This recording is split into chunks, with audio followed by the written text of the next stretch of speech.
and then we're going to jump into our first panel session. So it'll be fairly brief, so don't worry.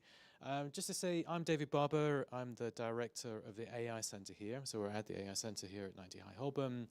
And we are an academic research group, one of the largest in the UK, in the academic space at least. And we do a whole range of stuff, right? So we have the core fundamental AI science and the research. We have also a very strong interest, obviously, in AI and ethics, which is why we're here. But we're also very interested in AI and innovation. So we have a lot of successful spin-outs, and we're going to talk more about them tomorrow. So tomorrow is going to be more of our AI Responsible Innovation Day. Today is mainly on the AI ethics and the social implications of that. So we'll have some panel sessions soon. I should say also at UCL, we're trying to think much more carefully about how to integrate these issues much more into our thinking, not just the research, but also the teaching. So Maria, who's actually the main organizer of today, unfortunately can't be here because she's ill. She's been very, very strong in setting up new modules, for example, about responsible AI. We have a whole bunch of research with UNESCO-affiliated organizations about responsible AI as well. So there's lots going on. If you're interested in any of this, please just send us an email. Hopefully you can Google us online. Just Google the AI Center at UCL. You'll find the contacts. Lots of research going on. There are reading groups. Reuben, who's also unfortunately ill, he's going to be very shortly announcing a new podcast on AI and responsible ethics, etc. So please do look out for that. It will include some very well-known people on the podcast as well. So that will be hopefully announced later this week from Reuben. All right. I should also thank iSeed, who are going to be sponsoring some of the food, and who are also a UNESCO-affiliated organization. Obviously, the organizers of the event, Vijaya, the admin team, Ed, all the usual people. It's been really a lot of work done very quickly. So we didn't know about the AI Summit until probably almost the same time you guys knew about it, which was very late in the day. But here we are. And so I'd like to welcome our first panel session, which is going to be chaired by Jackie. And it's all about, just get the title correct, it's behind me, charting the course for responsible AI. Thank you very much. Cool, yeah. Thanks, everyone. Would you like to all join us here? Right, so the even more specific title of this panel is Ethics, Human Rights, and Social Justice in AI. So I'm Jackie Kay. I'll be your moderator today. I'm a PhD student here at the AI Center, advised by Mark Deisenroth, and I'm also co-affiliated as research engineer at DeepMind. I'm joined by Dr. Carrie McInerney from the Leverhulme Center in the Center for the Future of Intelligence at Cambridge, Professor John Shaw Taylor, who's I think something of a legend in the field of statistical machine learning, and also a professor here at UCL, Professor Yvonne Rogers, who's a professor at the UCL Interaction Center, and Professor Lewis Griffin, also at the Department of Computer Science here at UCL. So we'll start just by having the panelists all give a more in-depth introduction of themselves and kind of their general takes and their general position on ethics in AI. Shall we start just in the same order that, yeah, Carrie. Yes, sure. Is this on? Am I? Yeah, I think maybe just speak closer to it. Okay, great. So very, very basic hurdles to overcome. Yeah, thank you so much for having me here. So I'm Dr. Carrie McInerney. As Jackie mentioned, I'm at the Leverhulme Center for the Future of Intelligence, where I work on the geopolitics of AI, but also specifically thinking about AI safety and AI ethics through the lens of race, gender, and other kinds of discrimination. I do want to lay on the table straight away that I am an imposter in this space. My background is in the social sciences, but most of my day job is I get to sit and have fascinating conversations with folks like you, data scientists and engineers, thinking about collectively what kinds of interdisciplinary conversations are needed to create AI for a better and safer and for a more just world. I'm so sorry that so many people are feeling poorly and were unable to make it. I'm also very excited to hear about the podcast. I co-host a podcast called The Good Robot on gender, feminism, and technology, where we host a lot of these kinds of interdisciplinary conversations. And so if the topics that are raised on the panel today about AI and social justice are of interest to you, I'd highly recommend checking that out. So yes, that's me. Shall I go next? Yeah, please. Okay. So I'm John Shortilla, professor in the department with a background in machine learning. And over some number of years, I was coordinating some networks of excellence in the area of machine learning. And out of that came the establishment of a charity that was looking at actually open education and promoting access to open educational resources. And that started a conversation and connection with UNESCO. And through that, I then applied for a UNESCO chair at UCL. So a UNESCO chair is kind of a recognition by UNESCO that you're somebody who might be able to help them, but they're not going to give you any money to do it. But it's a great honor and opportunity to work in connection with UNESCO. And actually the timing was very good because it was just at the moment when they were starting to think about a recommendation on the ethics of AI. So I was involved in some of the early discussions of that, which I think, have were very useful in terms of positioning an understanding of how to approach the ethics of AI, in that we were also, in some sense, trying to identify what UNESCO could bring to the table that would be different from other attempts to regulate or to discuss the use of AI in industry. And I think the sort of idea that came to the fore that UNESCO could represent humanity in a way that perhaps other organizations might not be able to. They would typically have a more industry focus. And I think that actually was a very good starting point for drafting the recommendation, which was adopted in 2021. And so it's only been in place for 2 years now. The recommendation has, I won't go into sort of the more detailed structure, but there is now a move to implement the recommendation, and that I think is, this panel is very relevant to that discussion, how to best go about taking those ideas and principles that are set out in the recommendation and translating them into action that would actually change the way things are done and potentially identify the way things should be done, because I think the question there is still open in many things. So that's just to put that perspective. I should also mention that I'm the director of a center for artificial intelligence in Slovenia, in Ljubljana, which is under the auspices of UNESCO. So it's a UNESCO Category 2 center looking at the application of AI to sustainable development. So again, has the connection also with the ethical aspects, and was involved also in drafting the recommendation. So I'll stop there. Thanks, John. I'm also a professor in the department, but I was in UCLIC, which stands for UCL Interaction Centre, and that straddles psychology and computer science. So we're very interested in the human and the social aspects of all forms of technology. I should start off after John saying that my first job after my PhD was working in an AI department of a company called Alcatel, who do telecoms. And I was asked to come up with UIs for their expert systems they were developing. So way back then, in the 90s, that's showing my age a bit, we were very much interested in how we could elicit the knowledge, but also think about explanations.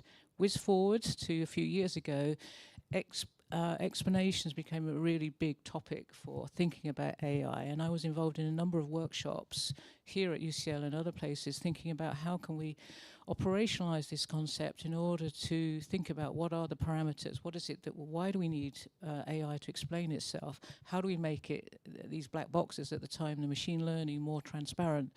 So there was a whole little industry going on, and then the pandemic came along.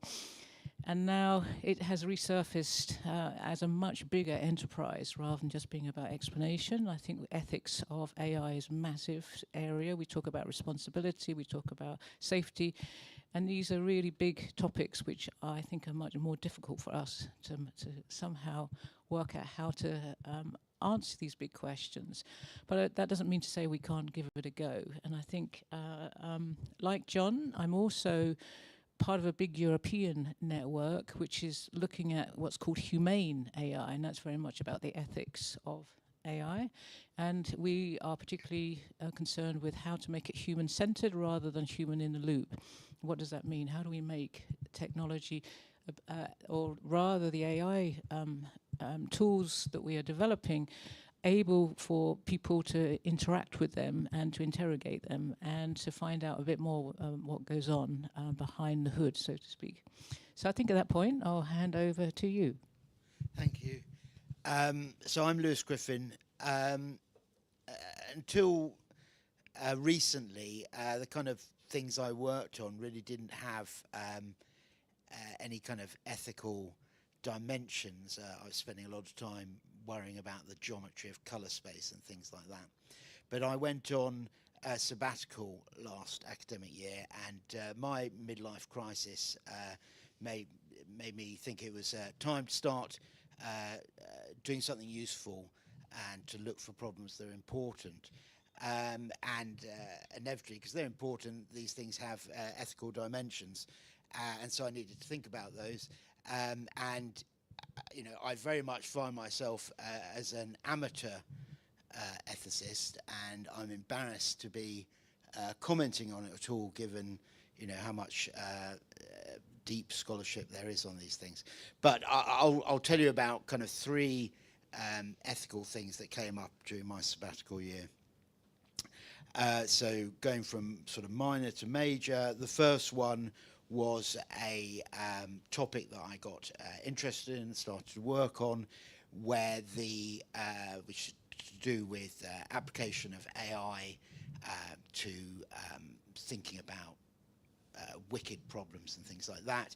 But the primary customer for that work is Ministry of Defence. And so I had in that example, there's a personal ethical question there about whether that was work that I was, you know, happy to do.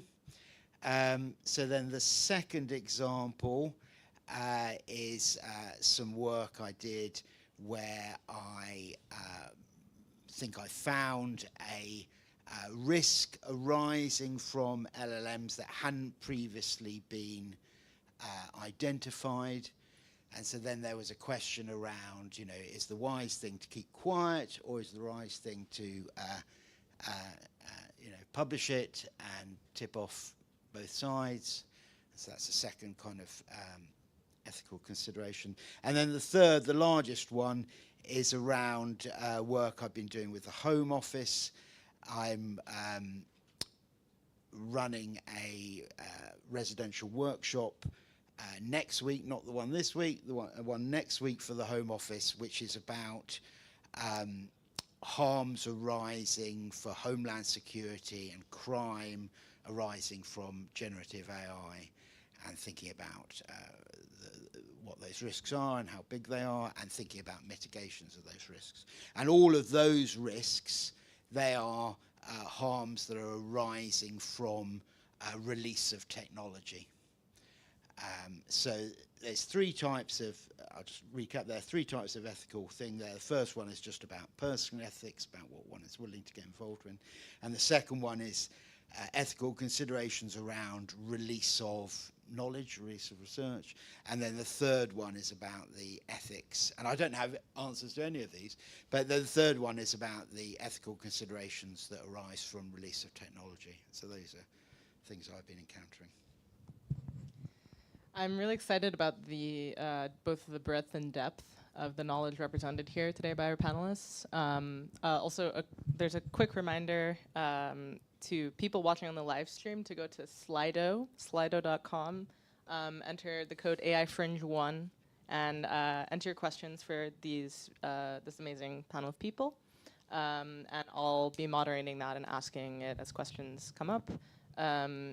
I have many questions for these panelists, but I'll quickly go to the room to see if there's anyone who has like a burning question on their mind related to any of those topics. So maybe to kind of get us started, I was curious, Yvonne mentioned, and as well related to the work in humane AI with John, the difference between human-centered and human-in-the-loop technology. Could you go more into that, both of you or either of you?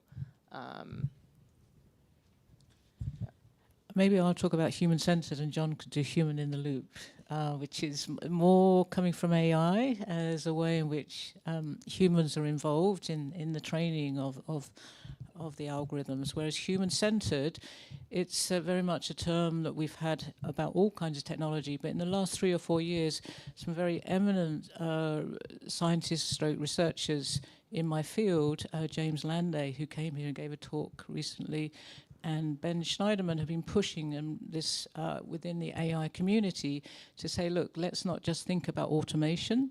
Let's try and think about how we can design for people what they need, what they want. And sometimes that's to do with augmentation rather than automation. And augmentation is about empowering people to do more of what they do so that they can use AI as a tool. So if they are in the creative industries, that it's there not to replace them to write scripts, but they can use it to help them to make even more interesting, fun, dynamic scripts. And so that's where we think of is how can we design them so that they're useful for people and they support them and augment them. So that's what I would say human-centered is. And human in the loop? Yeah, so I think human in the loop is here sounds like the bad guy, and to some extent, I think that's the way it's turned out. The reason I think the industry is focused, there are 2 reasons probably. Industry is focused on using AI in a way that is not entirely transparent. So there are many systems we're using that there's AI embedded in, but it's not apparent in the use of those systems that AI is actually being used. And there are 2 reasons for that, I think. The first is really that it's quite hard to interact with a human being in any meaningful way. So designing AI to actually, query a user or, have some, verbal, obviously, or even handwritten, written interaction is not easy. And we're starting to make progress with the large language models in that direction. So I think there's opportunities here, but certainly in the past that's been very hard. And the second reason is that actually they are quite happy to leave people in the dark about what's going on because, in a sense, it's easier then for the user to use the system. So this system actually is implicitly finding out things about the user and the way they interact without actually the user being aware that that's going on. And so this is sort of human in the loop in the sense that the human is interacting with the system and the system is learning from those interactions, but actually the user is not so overtly aware that that is happening and is certainly not able to change that interaction in a significant way. So in contrast, as Yvonne stressed, human-centric is really trying to empower users by giving them, putting them in charge of the system, and actually allowing them to dictate terms, as it were, or to actually learn more from the system, and also to understand what the given more insight into what the system is actually doing, how it's processing the information. Again, these are woolly terms, that's not precisely defined, and I think one of the challenges we have, as soon as you move into the sort of more ethical questions, they start to, have very potent meaning for humans, and so there's this temptation to feel that, yes, I know what that's about. I know what fairness is. I know what, the right way for empowering a human is. But actually to translate that into technology is not obvious at all. And I give the example of fairness, where, you know, actually trying to make precise the concept of fairness has been something that researchers have tackled in the last, you know, 5 or so years. And, you know, it's been extremely interesting, and it's actually come up with formal, you know, ways of verifying fairness. However, there are, in fact, I think 40 definitions, or some quite large number. And so actually, you know, it's a very open question of which particular measure of fairness might be appropriate in a different situation. And again, you know, typically technologists are just putting up their hands and say, oh, we've done fairness, tick, you know, that's it, move on. But of course, in terms of an actual system, how to use fairness in a particular situation is still far from being resolved. Sorry, I've overstepped my That's response. actually that's fantastic, because it's kind of a transition to the next question I wanted to ask Carrie about, as a social scientist, someone who is in kind of social sciences and humanities. What does fairness mean to you, and particularly when it comes to like the distribution of the benefits and impacts of AI on groups in society? Yeah, no, that was a brilliant transition. Thank you. And I think this question about the multiplicity of definitions of fairness and how do we move beyond a technical understanding of fairness to think about the broader role that these technologies play in our societies is something that's really central to my work. Because whenever I spend a lot of time talking to engineers and data scientists, often they are really deeply keen to hear about the insights that the social sciences and the humanities have to offer in this space, because they're aware that while they might be able to calibrate their tools and they might be able to make technologies that perform technically fairly in certain ways, as soon as they enter the complex context of the real world, they might not have fair uses or fair effects. And so I guess I think about fairness and also the kinds of inequitable harms and the unequal distribution of harms that can emerge from products in a few different ways. And I think one way that I think about it is, you know, is the product that's being made based on a premise that I would say is fundamentally unfair. So to give an example of this, one area that myself and my colleagues look at is AI-powered hiring software. And I think a lot of people would look at these products and say, okay, these seem like a really good thing. They're claiming that they can make the hiring process fairer and less biased, and they're going to result, hopefully, in more equitable outcomes from hiring. But if you look under the surface and you kind of go under the hood of these products, a lot of the premises that they're based on, I would say, are just incorrect and untrue and quite structurally unfair. So they'll say, for example, oh, we've created an algorithm that can deduce your personality from your face, and this means you're going to be a good fit with a particular job. To which I would say, no, I think that's a very, very harmful baseline. So even if you've done a lot of tests, which these companies claim they have done to make sure that you're not discriminating against particular groups, you're still creating a product that itself is going to result in further inequities and further forms of unfairness, because you're replicating an idea that is very harmful. So that's like one way that I like to think about it. And I guess another way that I like to think about it as well is, you know, how do we grapple with trying to create products that are fair in a world that itself, I think, is deeply unfair? And that's not me saying, oh, we should throw up our hands and not try, you know, absolutely not, or that, you know, we shouldn't think about this question of fairness. But I think that this is where, again, the interdisciplinary conversations are really valuable, about saying how do we try and create, in the awareness of that, maybe a very strict idea of fairness isn't going to be enough, that we need to design our technologies towards justice, perhaps, instead. Yeah, that's a lot to think about, and I think it's very encouraging for those of us in the room who are trying to create technology in a world that can be very unfair and unjust, but want to do better.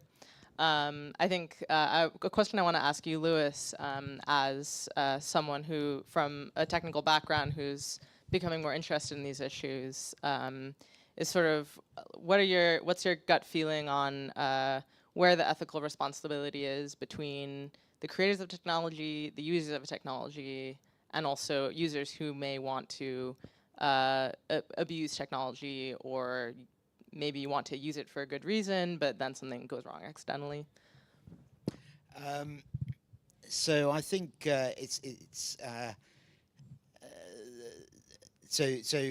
my amateur thinking about this again is that ethical questions are relatively straightforward, where you know, you're just the sole actor and you're thinking about the consequences of your actions. with the technological issues, the complexity is about that there are other people involved. So there's the second party, you're the creator of technology, then there's the user of the technology. I think it's clear that you do have a responsibility to try and chart out possible consequences, including malign consequences of what you might produce. And I think that is very difficult to do. I think it's particularly difficult to do with these AI technologies because they're so foundational. And I can give an example perhaps later about a clear demonstration where people have tried to think through consequences and failed, so we can learn something from that failure. But so I think you have to think about it, but having thought about it, you're then faced with the puzzle of saying, well, I can see these possible bad outcomes, and I can think about the likelihood of them. And on the other hand, I've got lots of good outcomes because this will be useful, and productivity and growth and flourishing and things like that. And then you have these two piles. And, I personally, don't know how to weigh up those piles. And, I know that there is the sort of idea of doing some kind of utilitarian calculus, but it clearly, it doesn't grip these difficult problems. So my take on it is that at some point, having identified that the bad pile, has either got things of heavy weight in there or it's got a high likelihood. If you've got to that stage, then the decision on where to go forward, you don't have the right to make that decision personally. It has to be punted up to essentially become a political decision where it's it's decided by people who have been elected to make those decisions, to weigh those things, or to choose the appropriate people to make those decisions. And that's what we see going on with the kind of meetings that are happening this week and next week, and that seems to me right and proper. What my eyes have been open to just already from hearing other people talking is that there's all of these things, they're kind of, all the things I'm talking about are just kind of dual use issues that arise in all sorts of technologies. They're perhaps slightly, they can be a bit more complicated in the case of AI because they can be kind of unpredictable. But there's a whole other field, this discussion of fairness is waking me up to there's a whole other field of ethical interactions with AI, which is about how do you embody ethics within AI, and that's not something I thought about, but it's clearly a very interesting topic. So I think now we'll go to a couple of questions from the live stream audience. So the first question is someone asking about the geopolitics of ethical AI. It would be interesting to understand, what is it all about? So anyone who wants to answer this, we can have multiple panelists answer how they interpret the geopolitics of ethical AI and what it means to them. Quick answer.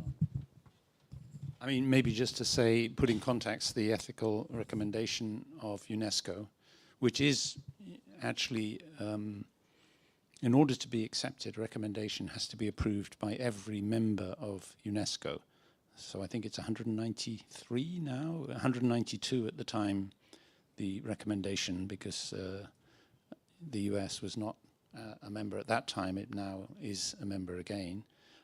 So the geopolitics there happens in the drafting of the recommendation, and the first draft is made by experts, and it's then sent out for consultation.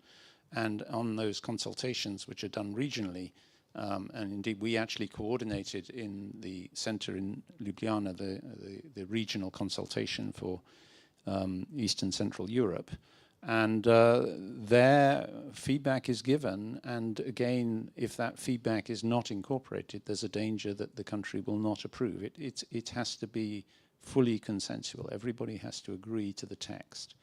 I think it's remarkable, actually, the things that are in that and therefore represent, for example, face recognition should not be used in monitoring people, and that's something that's written into the... So what I'm trying to say is there's a lot of meat actually in that recommendation that does represent something quite, consensual as far as the geopolitics.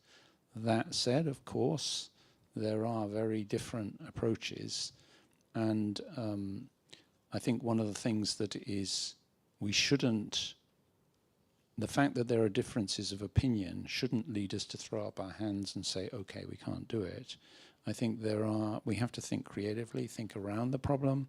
I mean, one of the most interesting ones, I think, at the moment is this question of disinformation and how do you tackle disinformation. And certainly, the tension here is between those who would try to regulate, which obviously, China is doing very effectively in regulating its internet to, as they would say, curtail disinformation. And on the other side, what one would call censoring. And obviously people would refer to what's happening in China as censoring if they're on the other side of the fence. And, that's clearly the tension is there. But, is there a way that we can get around that apparent contradiction? And one idea has been around human-centric AI. If we empower people to make their own decisions and be informed, perhaps the censoring is not needed, but the misinformation can actually be tackled by enabling people to actually dig into it rather than just be given it and therefore question it themselves. Just one thought anyway, but I'll stop there. I don't know if anyone else has anything on geopolitics. Happy to chip in. Thanks. It's fascinating to hear about your work with UNESCO as well and kind of the geopolitics in action. I think about this question of the geopolitics of ethical AI quite a lot. I co-chair a project at CFI which has just started called the Global Politics of AI, which thinks about this question of ethical AI on the global stage in a variety of ways. The first, kind of as John was saying, is thinking about what would global AI governance mean, what kinds of shared principles can we agree on, what rhetorics help us build a safer and better global community when it comes to AI development and deployment, what kinds of rhetorics don't help us. So a lot of my work focuses on the rhetoric of like an AI arms race between different countries and argues that this is a really unhealthy and unhelpful rhetoric or narrative to be, pushing forward, and that it undermines both possibilities for governance and also ethical AI development. The other part, though, also, I guess coming back to that question of like, what does fairness mean in an unfair world, focuses a lot on how AI development itself might be bound up in unethical kinds of global relations. So we focus a lot and explore ideas related to digital colonialism. So thinking about how, for example, big tech firms in the global north might be reproducing kinds of extractive relations in the global south, but also try to complicate that narrative a little bit by asking, okay, but pushing beyond this narrative of extraction, how do post-colonial states engage with new technologies? How, for example, post-colonial states like India and Fiji, explicitly drawing upon these narratives of digital colonialism to make their own particular claims online, to make their own particular claims over digital platforms, to control information. And so, I think, again, we don't have any of the answers to these questions, to echo Lewis, but these are ideas that we're really grappling with very intentionally. And so if this is an area of interest to you, again, please feel free to reach out to me, because this is something we're very actively thinking about, but also in the beginning of working through and conceptualizing in the space that I'm in.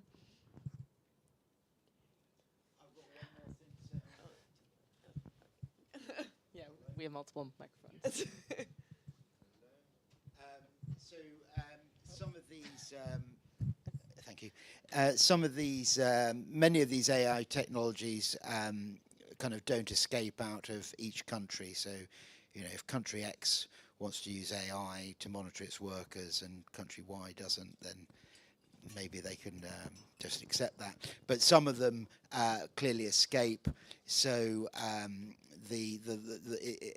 my kind of analysis of the security and criminal harms arising from generative AI, it looks like by far the worst one is the use of generative AI to create child sexual abuse material, and it's miles ahead of everything else. And that one, there's a harmonization problem, that there's different treatments of this in different countries, and we can prevent those tool usage in our country, but if it's being produced in another country, then it's a real problem. I think it's a very good point, and we could look to previous technologies and how they have been dealt with. So if you think of recently in Germany, they banned interactive dolls. These are dolls for children that could talk to the child and perhaps persuade the child to do things against its will. And for Germany, they thought that this was very dangerous and that it shouldn't be in the hands of children. Whereas here and in the US, we have all sorts of interactive dolls. We don't see that being so harmful. So I think it's possible to think about, depending on the culture of the country, as to what is acceptable, what is unacceptable for different, for children and other vulnerable groups, without it being something we have to do globally.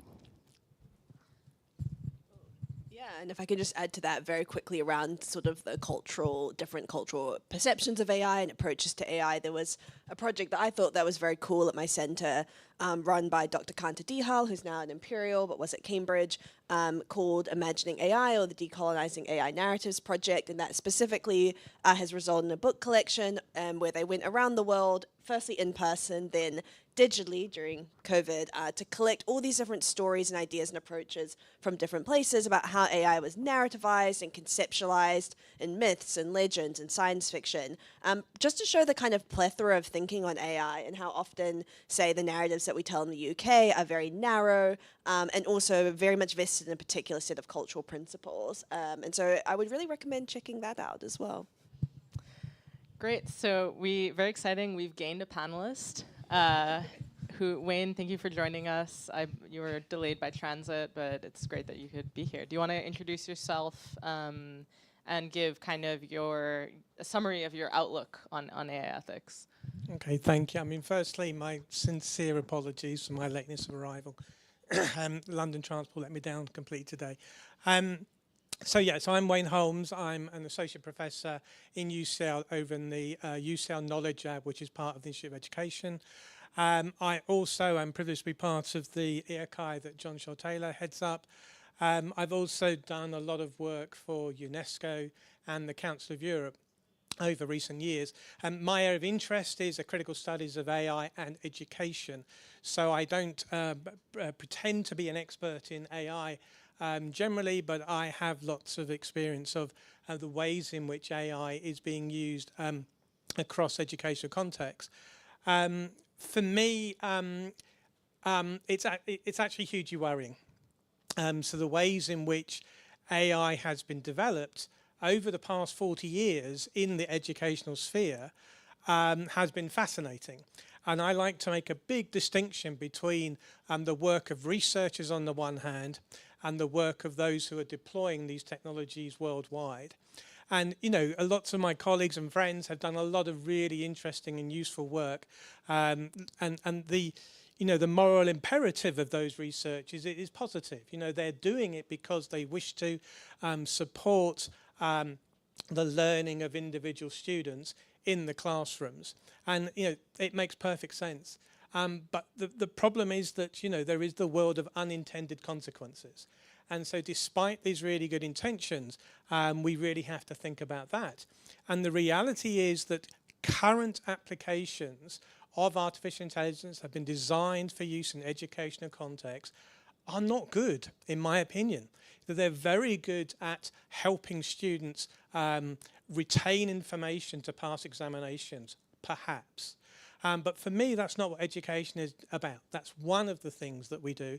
But we're also about helping young people to self-actualize, to become the best they can become, to become part of social communities. And the tools that we have actually twisted it completely around. So the idea is these tools, when the students work with them, the tools adopt a profoundly behaviorist pedagogy, which delivers information in just-in-time, spoon-feeding, avoiding failure. And so, yeah, at the end of that process, if we do a pre- and post-test, have they learned stuff, by which we mean have they remembered it and can they regurgitate it, the answer is probably yes. But that fundamentally undermines what's actually happening in the classroom. It undermines the role of the teacher. It disempowers them, and they very often, in some of the situations I've seen, they become, the person who switches on the tech, the person who makes people ensure that the children are behaving. This is not what teaching is about. It also undermines student agency. When the tools and the system developers have themselves determined, what should be learned first, what should be learned next, there is no agency there for the students at all. There's no opportunity for them to decide what is important for them. A couple of other things to mention. One is the whole notion of personalized learning. Now, when you hear personalized learning for the first time, you think, well, this is an obvious good thing. Why would we not want it? We have personalized selections on Netflix. We have personalized shopping on Amazon. So why wouldn't we have that in education? The idea that we can really tie down to the individual needs and interests of individual students. It sounds obvious, but unfortunately, firstly, it actually it detracts us from what education is really about. It doesn't even work as personalised learning, in the sense that it's not about personalised outcomes, learning outcomes. It's about personalised directions. And I always remember that the CEO of one of the biggest AI in education corporations, a Chinese company, he made the metaphor of Uber taxis. And he said that, most education is like every student being on a traditional American yellow school bus. All the students going in the same direction, at the same speed, to the same destination.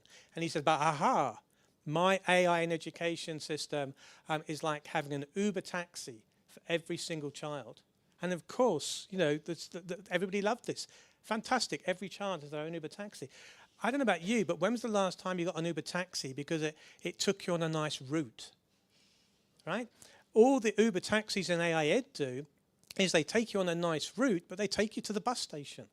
What's the point of that? I get an Uber taxi because it takes me to where I wish to go. So there are these metaphors. So, personalized learning really doesn't work. It also fundamentally undermines what happens in classrooms. Classrooms, by definition, here today, we're here because, we could do this entirely online, but we're here today because we want to interact with people. And that's what education is fundamentally about. It's about interaction between teachers and students, between students and students. And that's a core part of how we learn. I've been into so many classrooms where 30 students, 30 computers, they're all focused on their personalized learning activity, ignoring the student to the left, the student to the right, and pretty much ignoring the teacher. Now, this is not education as we see it. So I will finish on a positive, and the question is, what can AI be doing? And I am genuinely interested and genuinely think there are possibilities, but it's about how we configure what we're asking AI to do, the direction we're going in. And the history of AI in education, from my opinion, although they've done amazing work, has been focused in the wrong direction. So instead of what they have been doing, which is trying to develop tools that will automate what teachers do, and let's be frank, they cannot, okay? Today, there is no AI system in the world that's capable of doing what a human teacher can do, full stop. Instead of that, why on earth are we not using these tools to support and empower and give control to human teachers? I think part of the problem is that our colleagues, they look around and identify the problems that they see that make sense to them, rather than speaking to the people who actually know, rather than speaking to the educators. And I don't just mean university educators, I mean school-based educators, lifelong learning educators, and so forth. And to identify what are the real problems that you as an educator have, and how can we use our amazing technologies and expertise to support you. I was on a call, a panel a couple of days ago, and one of the people on the panelists was one of the engineers at Khan Academy. Some of you might have heard of Khan Academy. And it was hysterical. He spoke about his tool. They had developed their Khan Amigo, which is using ChatGPT, whatever, plugged into their system. He admitted halfway through his talk that they'd had another AI tool, which they put on the back burner because they realized it did not work. It did not do what they hoped it to do. But what made me laugh was the fact that he said very clearly, their tool, A, personalizes learning, and B, saves teacher time. As I pointed out to him, B.F. Skinner said exactly the same about his teaching machine in 1932, and nothing has changed since, despite all this amazing power. That's fantastic, and that really connects back as well to our discussion earlier about human-centered AI and having kind of teacher and student-centered AI rather than human-in-the-loop AI. Also going back to something Yvonne mentioned earlier, another live stream question is about explainable AI. When do we need AI to explain their reasoning and decisions? What kind of explanations would be most useful? And my addition to this is, how does that connect back to ethics? I was just talking to John earlier about the extent to which we should give users the ability to question the system to find out how it's come to certain decisions. And I said, well, probably about 5%, that's maybe generous, of people would want to do that. And most of us just trust our systems and hope it does it in the way that we imagine. But there is, increasing numbers of us, and perhaps in schools we should be encouraging people to be questioning rather than accepting of the systems that we're building. And so I think we need to rethink how should the large language models and ChatGPT answer the questions that children and others are curious about in a way that encourages them to be even more curious. So not necessarily explaining how the algorithms are working or the black box, which is the early stuff, but how getting them to think about what's the next question they want to ask. So some of my early work on chatbots was looking at how we could encourage teams of clinicians to look at data, and the data was clinical data, to be able to try and understand it, but also to keep asking different questions and further questions about what does this data mean, how can we make sense of it. And so we tried to design these chatbots to ask questions at appropriate times for them to then follow a line of reasoning. So I think the types of explanations need to be tightly coupled with the types of questions that the system can ask, instead of just saying, let's see how we can get the AI to explain how it came to that decision. So I think we've moved on from that, and I think we need to think a bit more out of the box about how do we, just to answer Wayne's question, or his point, should I say, is how do we encourage curiosity in children and a sense of wonderment again, rather than how do I get A star for this exam. Maybe just to add to that, yes, I mean, in a sense, I think at heart, human-centric AI, in the way we were thinking of it, should be educational, in the sense that the explanation should be in some way educating people to understand more deeply about whatever it is, the AI system. In the same way, if you were talking to another human being and you said, well, why did you say that? The human being would think, what do they really need to know to understand my thinking here? And they would try to educate their friend or colleague into having the insight that they believe they have. And of course, the colleague might correct them and say, well, you're wrong here, but, and there would be an interaction. And I think that is what we want the AI system to enable, that interaction in which somebody can really learn about some topic. And also the AI system can learn perhaps as well. from the human, so that there's a genuine understanding of how that effect can create an education for the user. Wayne, did you have one more thought on that? I think one of the things, the point that was mentioned is we do tend to trust the systems that are in front of us. We get into a car and we trust that it's been serviced and that the wheels are not going to fall off. And I think that's really important. Colleagues of mine have done a lot of work on how do we encourage teachers to trust the AI systems they're using. And the thing that occurs to me is, well, the first thing we have to make sure is that the AI systems they're using are trustworthy. And we don't have that evidence yet. We really don't. We don't have any evidence at scale that these tools do what they say they do so safely, or any evidence about the implications for what happens in classrooms. But there is some evidence coming, which I find quite worrying. So there's evidence in the States about the use of AI in diagnostic systems for medical clinicians. And the evidence is that these people are over-trusting the technology. They're beginning to depend upon it.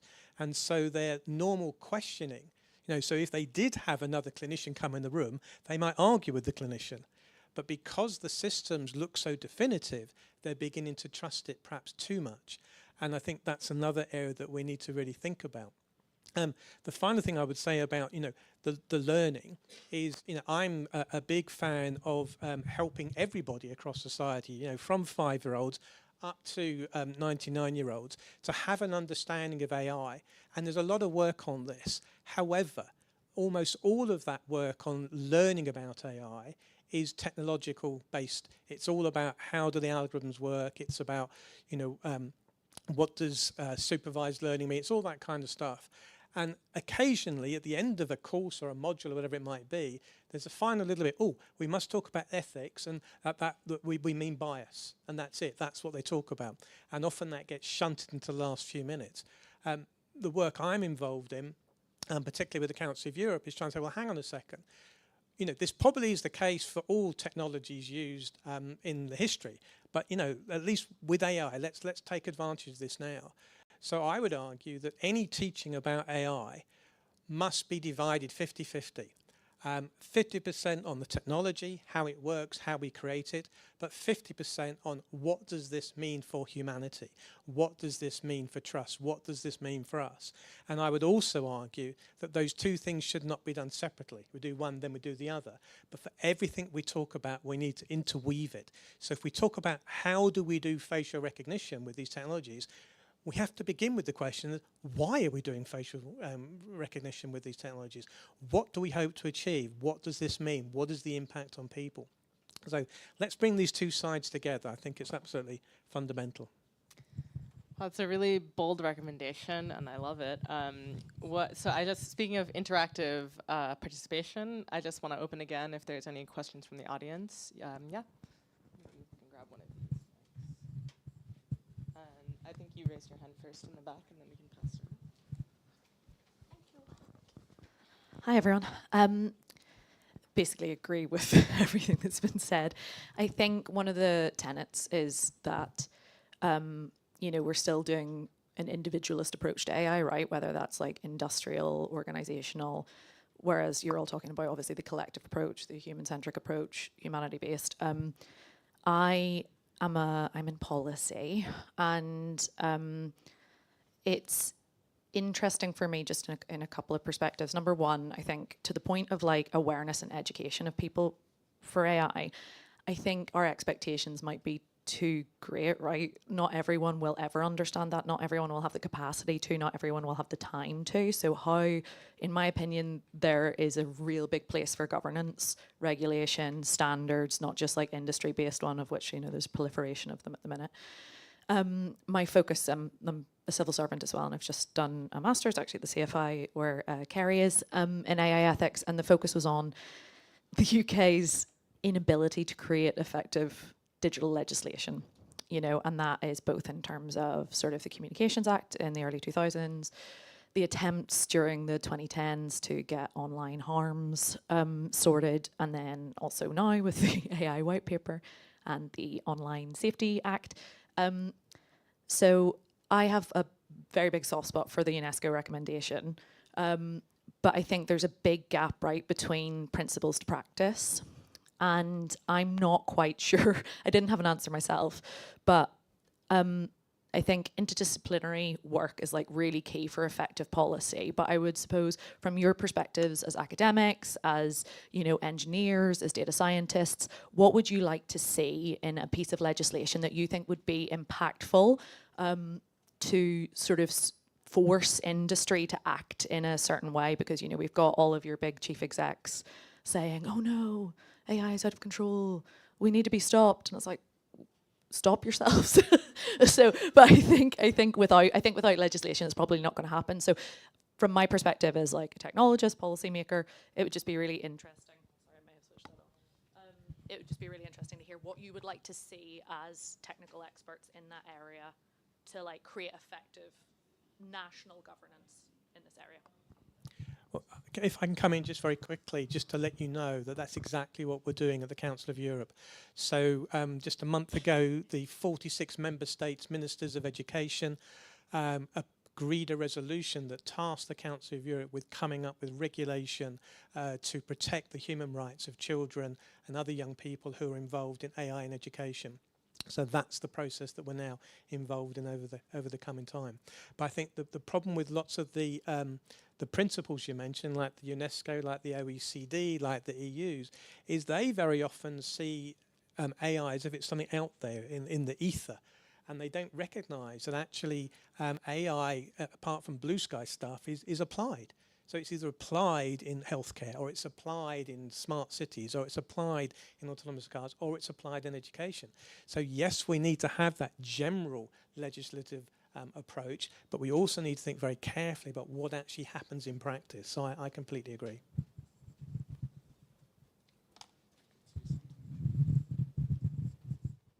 So, yeah, I mean, I do agree too. I think the thing that UNESCO is trying to do that could form part of a policy is they are, the implementation. There's a group working on the implementation of the recommendation, and the two things they're doing are producing a so-called readiness index, AI readiness index, and an ethics impact assessment. I think the ethics impact assessment is interesting in that it's trying, the idea is that it's sort of a questionnaire that you should be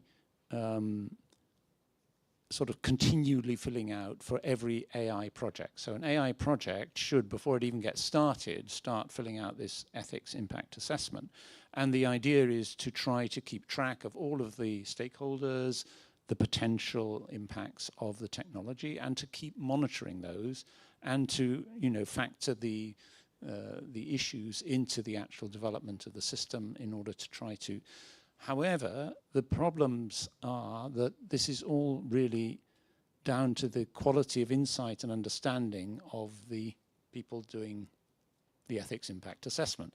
So we're sort of in a circular situation, and I think it's a brave attempt, but I think in terms of translating it into regulation, what you would need to do is to somehow enforce that people, there was some objectivity. It wasn't people inside the same company filling out that ethics impact assessment, and that they had some training in terms of understanding that, and that there was some process by which that was continually, monitored, and new issues that arose from the technology. But the other side of that story is, I think, a lot of these things are unforeseen. So, the fact that, social media platforms created information bubbles, I don't think was foreseen. I certainly didn't foresee it. So it was an unforeseen consequence. And so I think that we need also significant further research into all of the ethical questions. But what I mean by that is not just ethics research, but in the way that we've developed sort of measurements for fairness, which is great, but we need to have the research for other issues and how we might measure them, but also it has to be multidisciplinary in terms of, as I said, with the fairness, we might have 40 measures for fairness, but we don't have an understanding of which should be used in which situation, so we're not much further on. However, you know, it is a great advance in terms of the baseline of what we might, you know, be able to do. It's I think so. It's a great step forward, but I do think we need much more research. And if you think about the money being poured by companies into developing the technology, the amount being put into the ethics or the ethical sort of questions is very small by comparison. Carrie, do you? Just yeah. Oh, just a quick one. I was at an event last week at the Royal Society where we were asked to think about governance, but also the way in which we were asked to think about it was low risk, medium risk, and high risk. And I wondered whether that's, you know, these are the kinds of language that we've been using. Do we need different ways of thinking about it? So the Online Safety Act you talked about, which was 10 years ago, it's still not out there. And have we got the right ways of thinking about, you know, you talked about it in terms of two piles? Because there's always benefits, but there are always risks. And are there other ways in which we can be thinking about governance? Because of, and I don't know the answer to that. Maybe you having done your MSc, have some insights into how we can think about it in a more nuanced way? I think that's very interesting. Other ways to sort of what are some other dimensions that we could think about things on? I think that'd be really worthwhile, but I don't know what they are either. Picking up on what John was saying about trying to forecast unintended harms or harms arising, I just want to tell you about one experience to highlight how incredibly difficult this forecasting is. So back in, so I mentioned earlier that the kind of analysis I've been doing of the harms currently arising from generative AI, that way out ahead is this child sexual material production issue. Back in 2019, I ran a similar workshop it was called AI-enabled future crimes, and we had about 30 or 40 people there, you know, people from Home Office, people from Porton Down, lots of academics, all the right people, and it never came up. No one ever mentioned it. Okay, you know, it's probably out there somewhere in the literature, but you know, it was only 5 years ago. And we just didn't get it. So it's just a kind of a message about how hard it is to see very far.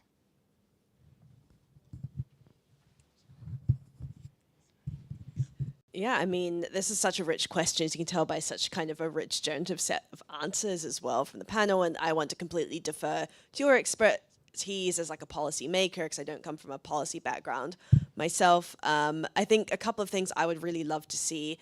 The first would be kind of meaningful consultation with civil society groups. And, you know, I think that's been one of my disappointments with the AI Safety Summit.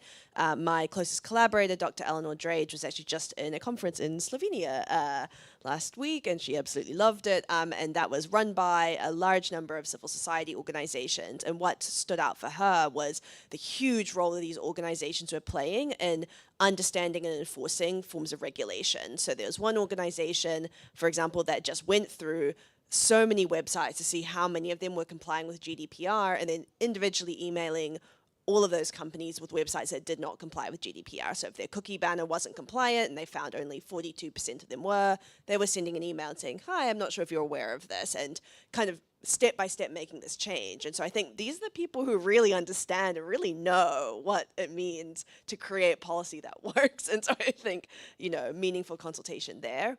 I think also I would really love to see sort of better enforcement of existing legislation. So I'm a research fellow at the AI Now Institute, which is a policy institute in New York, and a huge area of their work is around enforcing antitrust legislation. So saying, well, what would it mean to try and decentralize the huge amount of power concentrated in the hands of a very, very small number of tech companies? I would also personally like to see the Advertising Standards Authority be better empowered to crack down on AI companies that make huge, outrageous claims that I'm sure all of us would disagree with about their products, treating them like they can, you know, they're going to be a magic bullet or some kind of magic wand. And so, yeah, I think just also kind of saying, what legislative tools do we actually already have rather than always saying we need to be pushing towards the AI governance regulation. I think sometimes that can distract us a little bit from the stuff already in our arsenal. Great. So is there one more audience question over there? So I think we'll have to close live stream questions, but please ask your questions again later in the other panels. Hi, I just wanted to thank you all for being here. I have a quick question about something that was mentioned earlier. Carrie, I think you talked about the need to minimize applying AI in systems that we already know to be biased, such as hiring. And I'm in complete agreement that many of those applications today simply kind of regurgitate and reinforce pre-existing biases. We see this in hiring, like you said. We see this in criminal courts, in who gets loans, things like that. And I guess my question is, like, does this mean that there's no hope at all of using AI to minimize these biases? And if there is hope, then where is the issue? Like, what should we be fixing? Is it a technical issue that our current testing and safeguard measures aren't strong enough? Is it a regulation issue of where and how we choose to apply AI? So it's a question to you, but also I'm sure there's a lot of differing opinions on this topic. There's no clear answer, so I'd love to hear from you all. Oh, amazing. Thank you. I mean, I'll jump on that first, if that's okay. What a rich question. And I think a lot of it will actually bear out in relation to what Wayne was saying about education. So I might pass over to the rest of the panel after that. Yeah, and I think something I really like to emphasize with the work that I do in things like hiring is, I think people often say, well, then who's better, the human or the AI? Because human hiring is very biased, but you're saying the AI is too. So what do we do in that situation?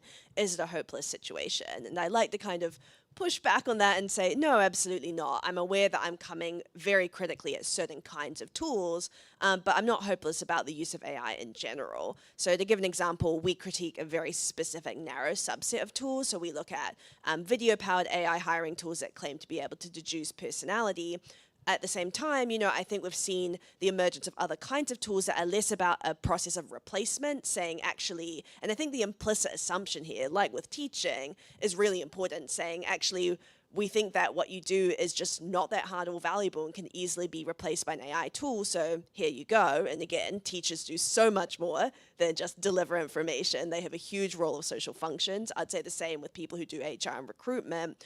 But instead, so there's, I think, a move towards developing tools that are less about saying, actually, your work's not important or you can be replaced very easily, and more about, say, auditing human behavior. So I've seen tools that are AI-powered emerge to say, actually, let's use data to track who's being promoted across an organization, who isn't being promoted, how a salary is being distributed, as a way of trying to understand and grapple with inequalities. And so I see a lot of hope in those kinds of tools, in the same way that what Wayne was saying, what happens if we actually use AI as a way of promoting human creativity and learning, not as this kind of let's replace teachers model. So I actually do some work with the OCR exam board in the UK, and a lot of what we are trying to encourage educationalists to think about is saying, rather than saying, okay, either ChatGPT is this wonderful thing that's going to promote learning, or it's this terrible thing, we have to ban it, saying, can we use people's interactions with ChatGPT as a way to open a broader conversation about technology and about ethics and what these technologies do in our societies? Because people are really interested in that question now because they have a very tangible example. So seeing those things as an opportunity, I guess, as well. And that was very rambling, so I'm going to pass over. Maybe this will follow on from there. I think, we can focus on the bias and the problems with the way in which we do hiring, but how about thinking about how we can design these AI tools to help people get ahead in life? So one of my undergraduates is developing, using ChatGPT, a tool to help students in their final year get a job. And what is it that, most students have been there, programming but not really practicing their social skills. So we're developing this app to help them to practice interviewing techniques. So for the different interviews you might have at a job, how do you answer these questions? What might be the predictable questions, the unpredictable questions? So she's really thinking about, how you can equip students using the AI tools to get on in life, especially those who may be shy or they're just not really they don't really know what to expect when they go out into the world of work. So I think we can, following on from your point, think of using AI to help students as much as, oh, it's there to bias against certain people when they're going for a job. Thank you. I also want to thank you for the question, because I think it's really important. And for me, the question is, when we talk about bias, whose bias? You know, one person's bias is another person's truth. You know, if we allow people like Donald Trump and Benjamin Netanyahu and Boris Johnson to make the decisions about the human values that we want to embed in our AI systems, then for me that's profoundly biased. But equally, I suspect if it embedded my values, then those guys would think it was potentially very, very biased. So I think we need to think very carefully about it. We need to take a step back and think about what do we mean by bias, and how do we define what we think is ethical. If we don't do that, then we're really in very difficult waters. And you know, the history of the ethics, you know, 2,000 years in the West and probably longer elsewhere, and there is very little resolution about, you know, what are the normative principles that we should be applying. So I'm not arguing that it's the only way or the right way, but what I try and do is to fall back on the human rights legislation that has been agreed by hundreds of countries around the world. And I think if we start with that, and that's our baseline, then we have an opportunity to work out, well, what actually does not fit with that, what is contradicting that. So, for example, one of the child human rights is not to be commercially exploited. That's written down, that's agreed by countries around the world, and yet every single AI-ed tool that goes into a classroom is doing nothing but exploit those children. It's extracting data from those children that's been used to build the business models of those companies. So I think we need to really think through, and starting with the human rights is a good place. And the final thing I want to say about you know, John's point about we need to you know, think about, you know, the ethics by design before these things get going. I completely agree. And you also said, but how do we deal with the unintended? And you're absolutely right, we can't. But one of the problems of thinking about ethics by design full stop is it kind of sounds like, well, we do the ethics first, and then we tick those boxes and we can go on and now we can develop. But ethics by design is actually about continuous, ongoing, all the time. So when a new issue rises, then we need to think about that from an ethics viewpoint as well. And if we did that, then the kind of things that my colleague here is mentioning, perhaps we would catch them in time before they become terrible. So if you actually ask me, can I point to terrible things happening in education today caused by AI? I can't. But if you can ask me to point to things that might happen, I have a better chance of that. And therefore working to make sure that we're doing that on an ongoing basis, I think is the way forward. I think, do you have a very quick final word? We are unfortunately over time, but I think that's a really amazing note to end on. First, can you please thank our panelists for a wonderful job. So we now have a 7-minute coffee break. Please be back here by noon for our next panel. Thank you.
I've got an amazing panel of experts here to answer various questions around AI assurance and regulation. But one of the things that strikes me is that there is no single approach to regulating AI, because AI is not a homogeneous tool. And we need to patch together patchwork of approaches to correspond to how AI is being used and associated, and the associated risks, in order to create a dynamic regulatory ecosystem that doesn't stifle innovation. Crucially, we must do this whilst ensuring that AI is developed in line with, principles of, free and open nations. Those things that we hold inviolable. Issues to do with fairness, inclusivity, transparency, and privacy. Equally, I think critical is that AI regulation should bring together voices from diverse stakeholder groups, especially those that may suffer the most from AI revolution, instead of being dominated by the voices of the powerful. Regulatory approaches in this patchwork must include legislation, auditing, red teaming, sandboxes, and self-regulatory mechanisms, and codes of conduct and best practices. For high-risk applications such as gene editing, some international consensus is required on the future of those developments. These can take the form of international treaties and a forum for mediating disputes. But given the current geopolitical tensions, I see very little hope of that happening. So our panel of experts will talk about, what it says on the screen. I am Tirith Verdi. I'm on the board of various startups. I used to be the director of advanced technologies for Siemens. I was the director for artificial intelligence for Capita. I'm on the board of Xeno AI. I'm the founder of Xeno AI, where we are trying to produce, if you like, a regulatory kite mark that companies can go through and sort of say, we did follow the best practices and so on. I'm on various parliamentary committees. I advise various governments around the globe. I've written a couple of books. So that's really my background. The first presentation is by Nuala. And Nuala, if you take it away, introduce yourself, and then tell us. Thank you. Perfect. Thanks so much. Can you hear me? Okay. So first, thanks so much for having me here today. It's a real pleasure to kind of really speak about the role of AI assurance in supporting the development and deployment of responsible AI systems. My name is Nuala Polo. I'm a senior policy advisor and the AI assurance lead at the Center for Data Ethics and Innovation, and we are a directorate in the Department for Science, Innovation and Technology at the UK government. Next slide, please. So just for those of you that kind of don't know what CDI is, we're a government expert body that sits within DCIT, and our remit is really to think about how we can enable the trustworthy use of data-driven technologies and AI systems through both governance and AI assurance. And we're made up of a multidisciplinary team that's really thinking about how we can identify and tackle barriers to responsible innovation so that we can really reap the benefits of these technologies, because we think they pose a lot of amazing benefits, but doing this while we identify and mitigate potential harms. So to set the stage for today's discussion, I'm going to provide a brief overview of the government's approach to AI governance and think a little bit more about how AI assurance kind of sits within that wider governance landscape. Next slide, please. So starting with an overview of the governance landscape, kind of what is AI governance? What are we talking about when we say this? So as many of you know, AI is becoming increasingly prevalent across all aspects of society, and we're seeing a lot of examples of where it could pose amazing benefits and tackle a range of different societal challenges. So that can include kind of supporting medical advances, mitigating the potential effects of climate change, etc. However, as it becomes increasingly embedded, we're also seeing the rise of a lot of potential risks to health and safety, security, fairness, etc. And so we need to ensure that this technology is really well governed before it's widely deployed. And when we talk about AI governance, we're thinking about a range of different mechanisms like laws, regulations, policies, institutions, and norms that can be used to really outline processes for making decisions about AI and how it's developed and deployed. And the goal of these mechanisms, as I said originally, is really to maximize and reap the benefits of these technologies while mitigating potential risks and harms. Now, when we talk about governance, it's important to note that there's a number of different approaches to AI governance. These are starting to look pretty different across the international landscape. But over the next few slides, I'll go through kind of what the UK's proposed approach is. So next slide, please. Thanks, Shaquille. Fab. So the UK put out a white paper in March, and this proposed a pro-innovation, principles-based approach to AI governance. So in this model, there's 5 cross-sectoral principles that AI must align with, regardless of the sector in which it's deployed. So whether you're using an AI system in healthcare or for recruitment or for finance, it needs to comply with these principles.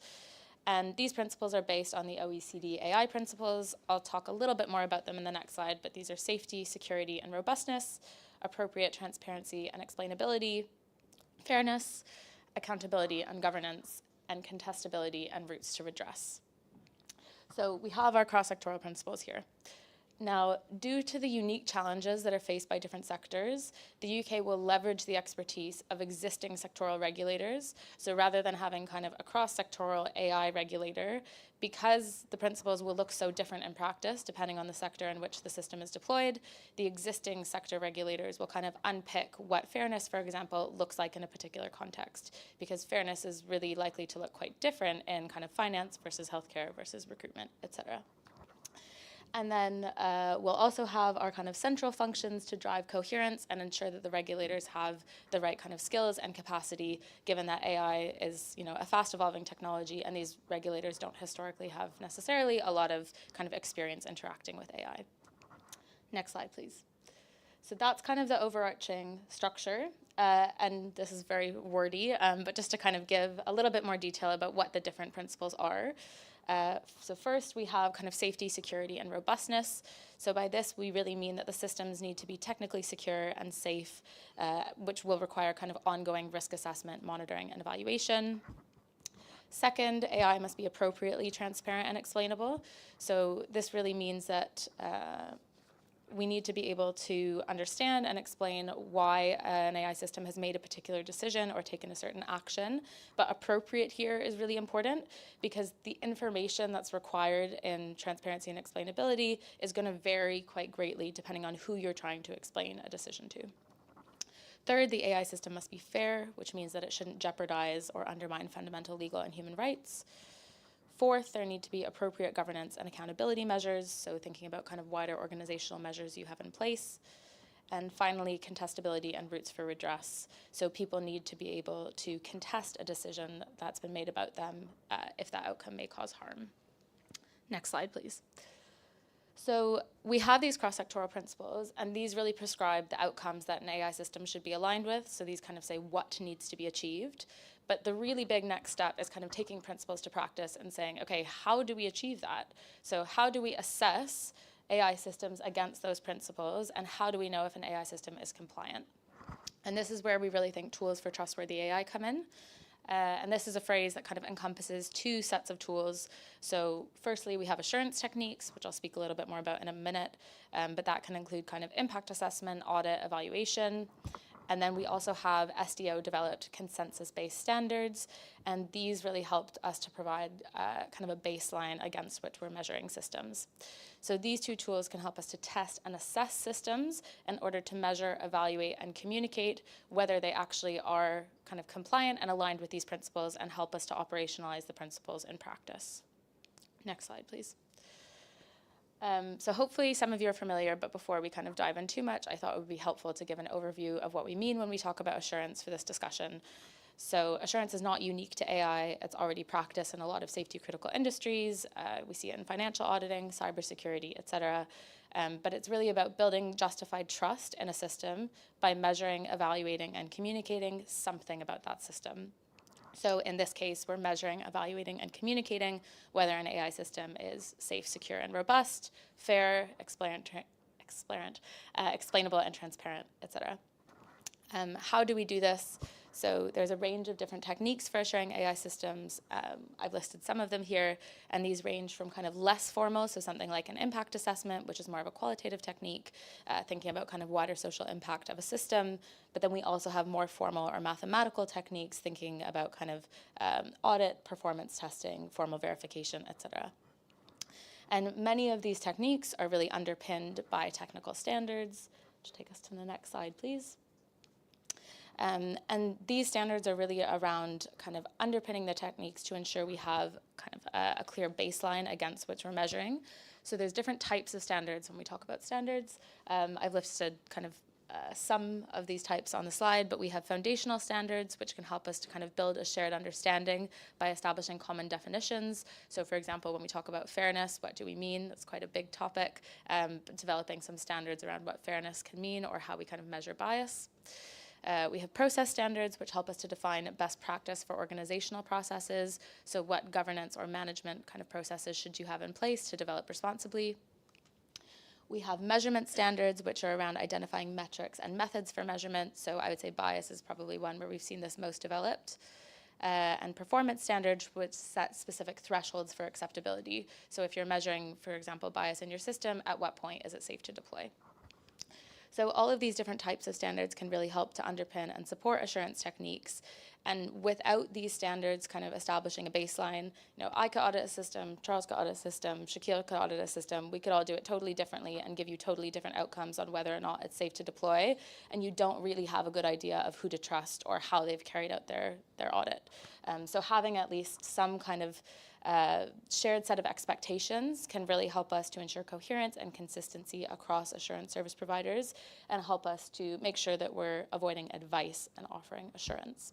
So hopefully that helps to set the stage a little bit for our discussion this morning. But yeah, happy to take any questions or if either of you have any kind of immediate reflections. Hi, my name's, shall I introduce myself? Yeah.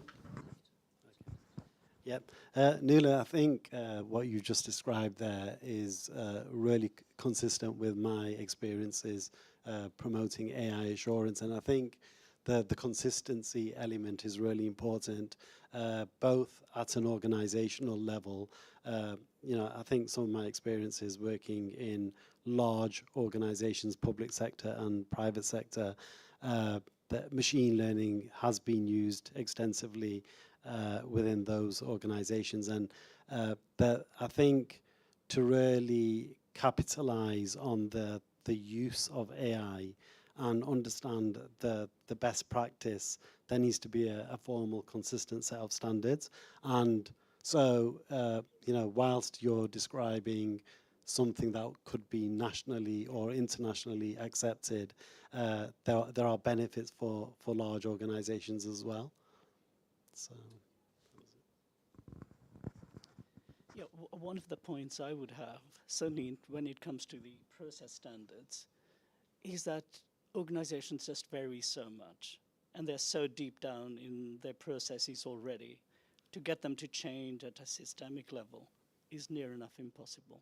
So I think to come up with those, if you like, process standards is a tall ask in my view. Yeah, I think that's a fair point, but we've seen in, I guess, adjacent domains like cybersecurity, standards like ISO IEC 27001 as an organizational management system standard, making that kind of the gold standard. It has become kind of adopted, and it gives competitive advantage in that if your organization doesn't comply with that standard, why would someone trust you when there's all these other organizations that are compliant? So I think trying to really drive standards adoption at a government level and working with our national standards body, we've established the AI Standards Hub to kind of promote how standards can really support best practice. Agree that it's a tall ask, and particularly for startups and SMEs who have kind of limited resourcing capacity. But I think establishing a consistent baseline is really important. And once we have that, I think that kind of reputational and competitive advantage will help to ensure that people do that. You just dealt with my question. So I was going to ask you to speak a bit about it's easier for large firms to comply with regulation than small firms, and you make that point. Yeah, I think that's something we're thinking a lot about. At CDI, we did a lot of industry engagement off the back of a publication called the AI Assurance Roadmap, which was saying how do we kind of achieve a flourishing AI assurance ecosystem, and engaged a lot with startups and SMEs who said, this is great, we want to assure our systems, we want to test them, we have no idea how to do this, we don't have money, we don't have skills, and like we don't know what good looks like. So in June of this year, we published a portfolio of AI assurance techniques where we've asked companies that are testing their systems, can you provide us with case studies and examples to show other companies, you know, what this could look like, whether it's an impact assessment, a bias audit, conformity assessment. And we did an update in September. I think we have about 30 case studies now, but that will be updated every 3 months. So we do really want to kind of build this repository to support smaller organizations that don't necessarily have that in-house. Right, thank you. So Shakil, if you go next, and then Charles, you can have a go. So.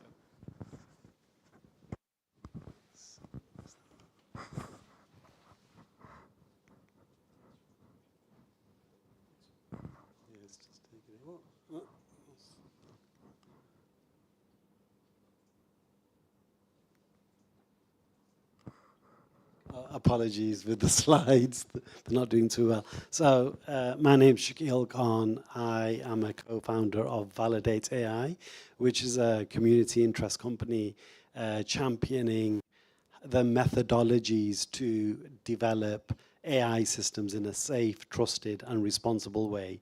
The company was set up in 2019 and launched at the Royal Society. I can explain a little bit more about the journey and about what the key goals for this organization are. My background is machine learning and AI. I've worked extensively within the private sector, within banking, and also across government, other fiscal authorities globally as well.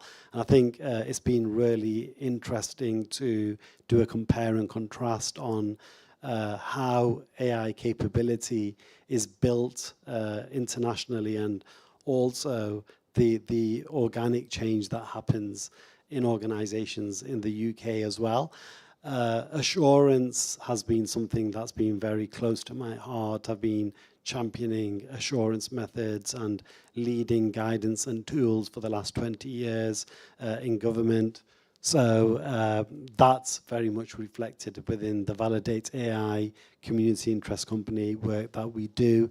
And I'll explain a little bit more about what Validate AI is and how it works with the community.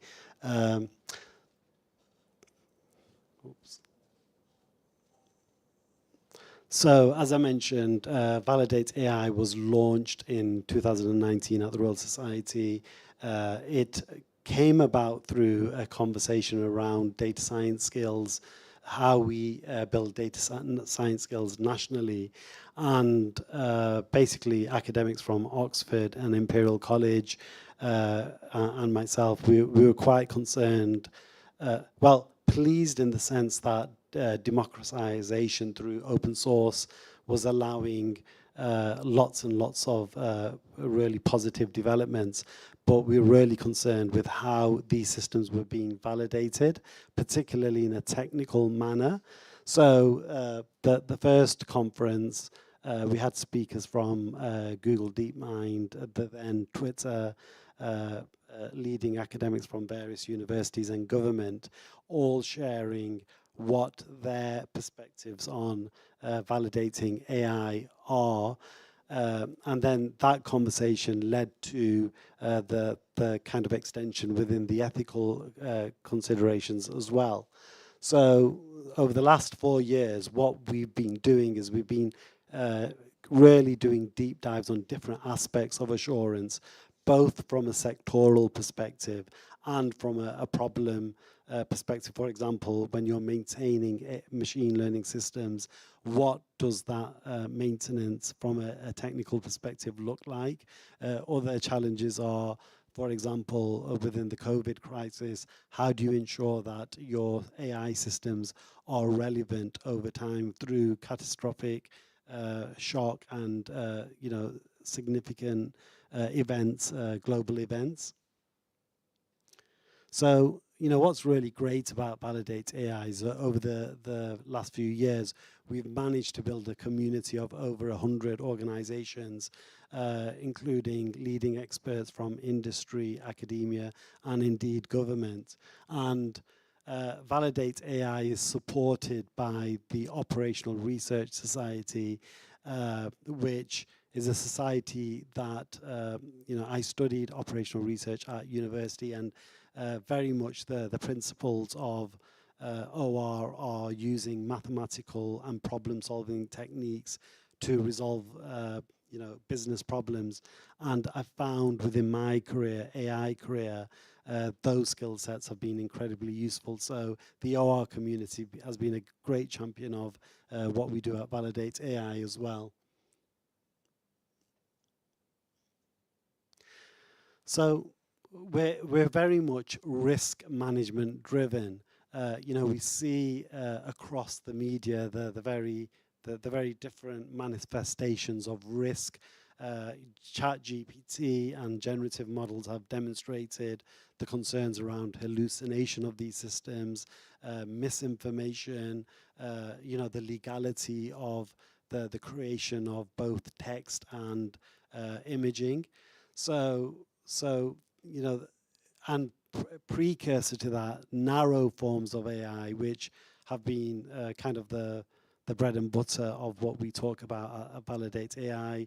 There's been examples both in the public domain and within the private sector of where AI systems have gone wrong. And one example, referring back to the Netherlands, is where an algorithm was used to identify high-risk child benefit claimants. And I think that's, that example in the Netherlands is a textbook example of how seriously wrong algorithms can go.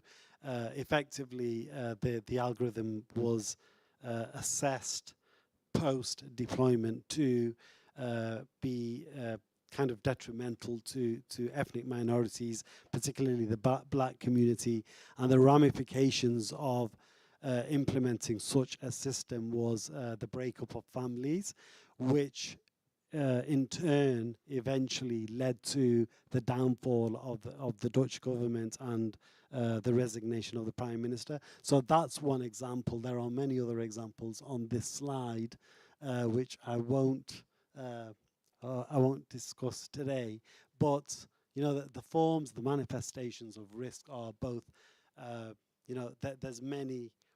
There's reputational risk, which obviously in the public sector, we need to be very concerned about how society interacts with how we use AI, and also in the private sector to ensure, the services that we are being provided with, the products and services, are compliant with our ethical values.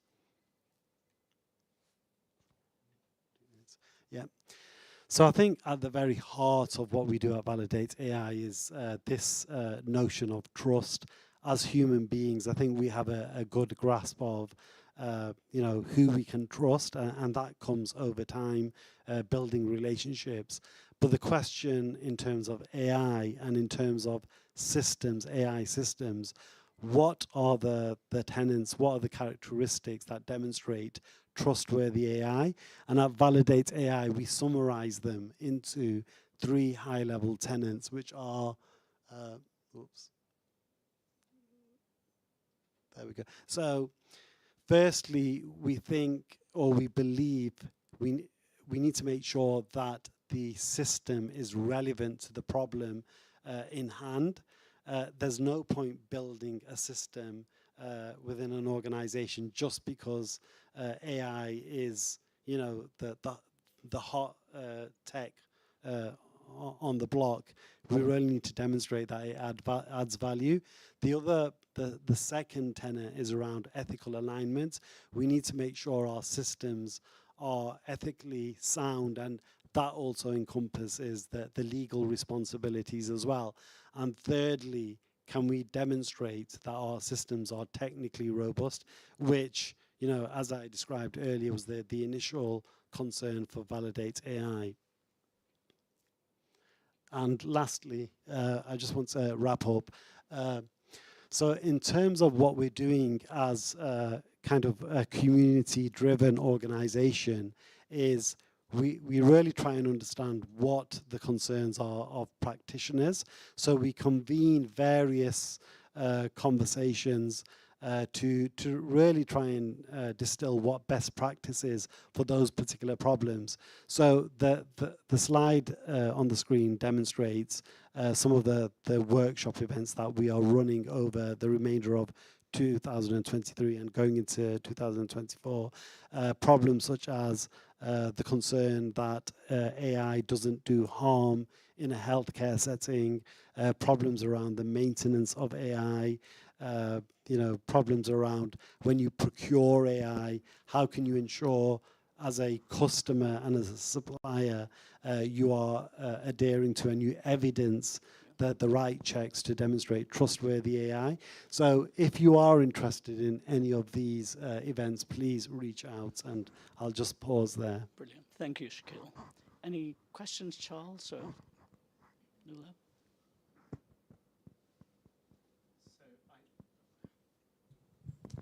Yeah, I think my questions relate to how we tie the two of you and Nuala together. So just a couple of comments on where you are working directly together and where you're sort of moved on into the more practical basis. Yeah, I mean that's a really great question, and in fact I was talking to Nuala about this prior to this presentation. We have been engaging on the previous workshop, and indeed we were talking about the difference between the Validate AI approach and the CDEI approach, and I think as a practitioner we're very much trying to listen to what the practitioner problems are and trying to resolve those issues. And the CDEI perspective is more holistic, I believe, than that. But I'm sure Nuala will be able to elaborate on that one. Yeah, thanks. That's a really good question. I think a big role that CDI takes is as a convener. So we don't just kind of want to create top-down policy. We want to work with kind of industry, regulators, civil society organizations, and feed those insights in. So as Shaquille mentioned, we've been part of some of these workshops, and I think feeding back in the results of those workshops into the policy, particularly because I think you go a little bit wider in engaging with kind of communities, civil society organizations, sometimes affected end users that we don't always get an opportunity to engage with, and probably much more into the kind of academic community where a lot of this research is happening. So trying to feed those insights into policy to make sure that it's well informed as much as we can. Yeah, brilliant. Thank you. Yeah, the fact that you've got a set of tools that have been developed with through various roadshows and associating with all these universities and so on, those tool sets, they've never really been commercialized. So I think it's a matter of how do you actually take it out there and apply it and learn from those experiences. And that's where myself and Validate AI and Nuala, we need to come together to roll those out. I mean, I'd certainly agree with that, Tirith, and the whole purpose of Validate AI is to spread kind of what best practice may well look like, and we're in a very privileged situation whereby we can bring in the right experts to these various workshops and various convening exercises.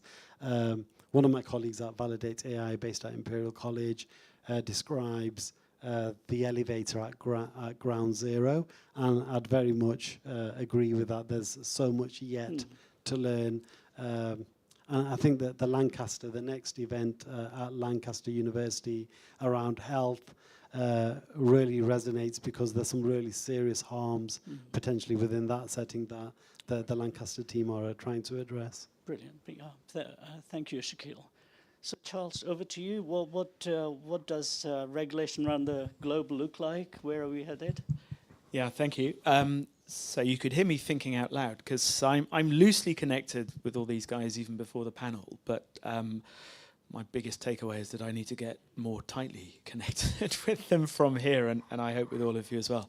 So my introduction, I'm a lawyer in a law firm, and that's why the practicalities are of greatest concern. Tirath has suggested I give a few headlines around regulation. Nuala's covered the principles based in the UK, and I'll say a bit more about alternatives. But the most important point, I think, is to emphasize, which you all know, but you need to keep in mind in speaking to the rest of the world, we're not starting from nowhere. So I think it's easy to get a feeling that AI beat Gary Kasparov at chess and then took some time out and came back in November 2022. So not quite. It is now so pervasive, the Prime Minister, the news, newspapers, but that leads to a conversation around we don't have regulation of AI systems. We definitely do have regulation of AI systems. It may not be directly applicable regulation of AI systems. So if we didn't have books like this, which took me a long time to do with other people and came out before generative AI was a thing, it wouldn't exist. So what indirect regulation applies? And Nuala and Shaquille have touched on that already. So we'll give a practical example. If you go into a bank, they are using a lot of AI deployments. They will be using them in the HR department, sifting CVs. They'll be using them if they have facial recognition systems for customer recognition and onboarding. They'll be using them in the algorithmic trading departments. They'll be using them to power chatbots in customer service. So these things are everywhere and have been for a long time. And each of those deployments has special rules applicable to it. So you've got data protection rules, you've got bias rules, you've got customer fairness and duty rules, you've got information security. So all of those existing rules, and that's the point that Nuala references, that we have existing regulators, we have a lot of rules. Now, some of the complications of AI make this difficult because financial regulation in particular is outcomes-based in broad terms. So something called consumer duty that the FCA runs says something like if you buy a product from a financial institution and it's not a good fit for you, well, the institution has some responsibility for that. They can't just sell you stuff. It'd be a bad deal and then go, well, you know, you bought it, so what can we say? The regulator imposes responsibility. So you can already see some of the conceptual challenges of AI. If you're using algorithms that say if this, then that, if this, then that, then they're perfectly explainable. If they're making decisions recommending a financial product, you can track back and see why it made that decision. AI may not be so. So we have obviously pretty profound questions already about the nature of AI systems. And I think that is why this is so difficult. So one of the biggest questions I think we wrestle with is why is this difficult?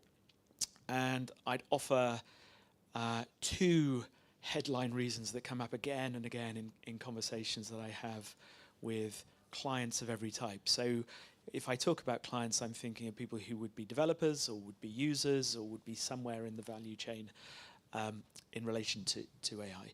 So I think it's hard to imagine that these technologies represent a profound shift in technology. So it's not really likely that they will have trivial impacts in the way my organization works, all of our clients work. This is really substantial stuff. And in practice, it means that the way that we've traditionally looked at compliance is going to have to change. So it's not difficult as a lawyer to have a client call you and say, I've got a new product and I'd like to check that it complies with applicable regulations. So you can say, tell me about the product, ask a few questions. You by and large know what regulation applies, and so you can set out a little memo saying, these are the ways in which it complies, and you need to fix up these bits. If you go into a large enterprise and say, how many AI deployments have you got? Because we should check them all by reference to these principles. and the EU legislation that's coming. So most organisations would say, we're not sure. So there's a piece of work there. And then they would come back and maybe say 5,000. So playing that back against what I said of how lawyers traditionally check that things comply, I described what, a 1 or 2 week process there if you're lucky and people are available and it's not a hard question. So we're going to do them one at a time until we've done 5,000. I mean, this is the scale of digital technology just means that lots of things are going to have to change in the way that service providers work, in the way that businesses work. So that's the biggest head scratcher for me at the moment, and we'll have to work with the tools and service providers in relation to it. A comment on the nature of regulation for AI. So the UK has been generally successful in principles-based regulation across lots of sectors. The EU is taking a slightly different approach and saying that they want to have directly applicable regulations. So the EU AI Act, the text has just landed, and in broad terms, people have got 2 years to comply. So there's a sort of runway like with GDPR, where everyone had to get ready. They left it too late. They weren't quite ready. There weren't so many fines because the regulator was reasonably lenient at the start. But now's the time. You've got to start. If you're a large enterprise and you have any touch points with EU citizens, and you're likely to be in scope, so you need to have a team working on compliance with the EU AI Act.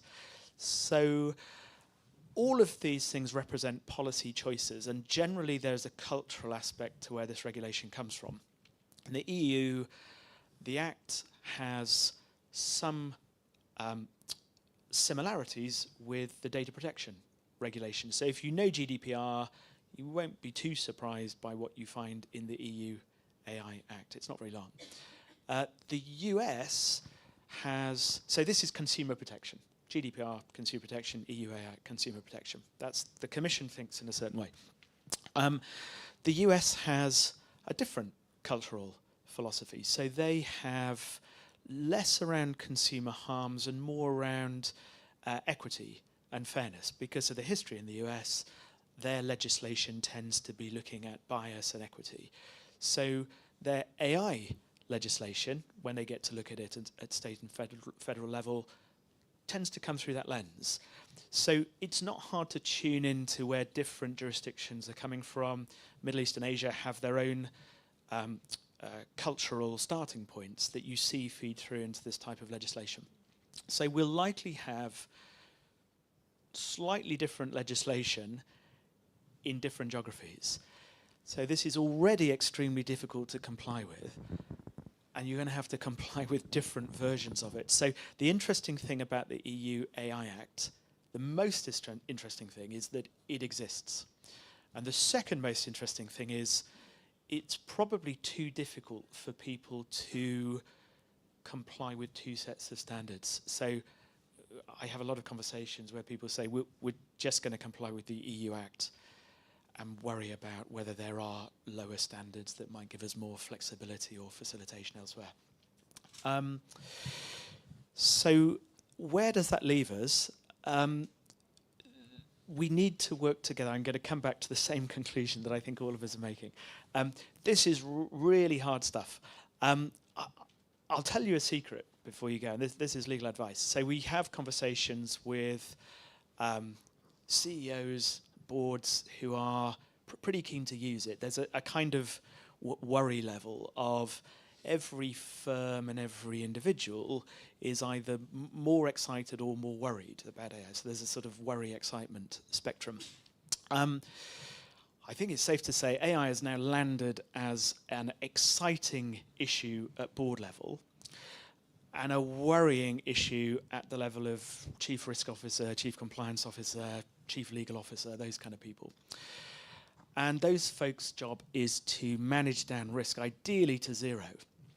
And I've got good news for them, because you have no risk of things going wrong with AI if you never use it at all.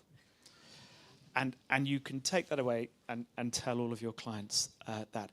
But it would be pretty weird to take that approach when every single person in the street is using it and has been for years, and it's on the TV 5 times a day. So this is difficult stuff, and I don't think we as policymakers, regulators, service providers have come across anything quite like it before. The challenges are beyond what I think most law firms have come to terms with. My law firm uses AI, but it would see AI more as a sort of a tool that would help and support lawyers. That's a great thing, but my goodness, there's a lot more to it than that in terms of how professional services firms like where I work are able to provide advice that fits in with what Naila and Shaquille are saying, plus coming regulation, cost effectively, quickly enough, at scale, and also the questions of the clients for whom this is an existential threat. We have various types of clients calling and saying, you know, I'm in such an industry. Do you think it's going to be a viable, is my business model viable in future years? And I think some of them, not necessarily. And I think these technologies have equally profound issues for what I do as a lawyer, and we're only just starting to get our heads around them. Yeah, thank you for that, Charles. I think there are 2 levels of regulations on there. The sort of current generative AI, large language models, transformers, and so on. And then we're getting on to the sort of things that they're discussing at Bletchley Park, which are really the frontier AI gone rogue. You know, how do you mitigate those risks and so on? I don't know whether anybody around the globe is considering anything to regulate those things. Well, yeah, and I think it's sort of beyond the scope of any legal advice that I would be giving. If AI is going to be physically, seriously harmful to people, then I'm not the person who's going to be able to solve that problem. I see we are running short of time very quickly. So look, I'll talk, sorry, Shaquille, if you go on to the next one.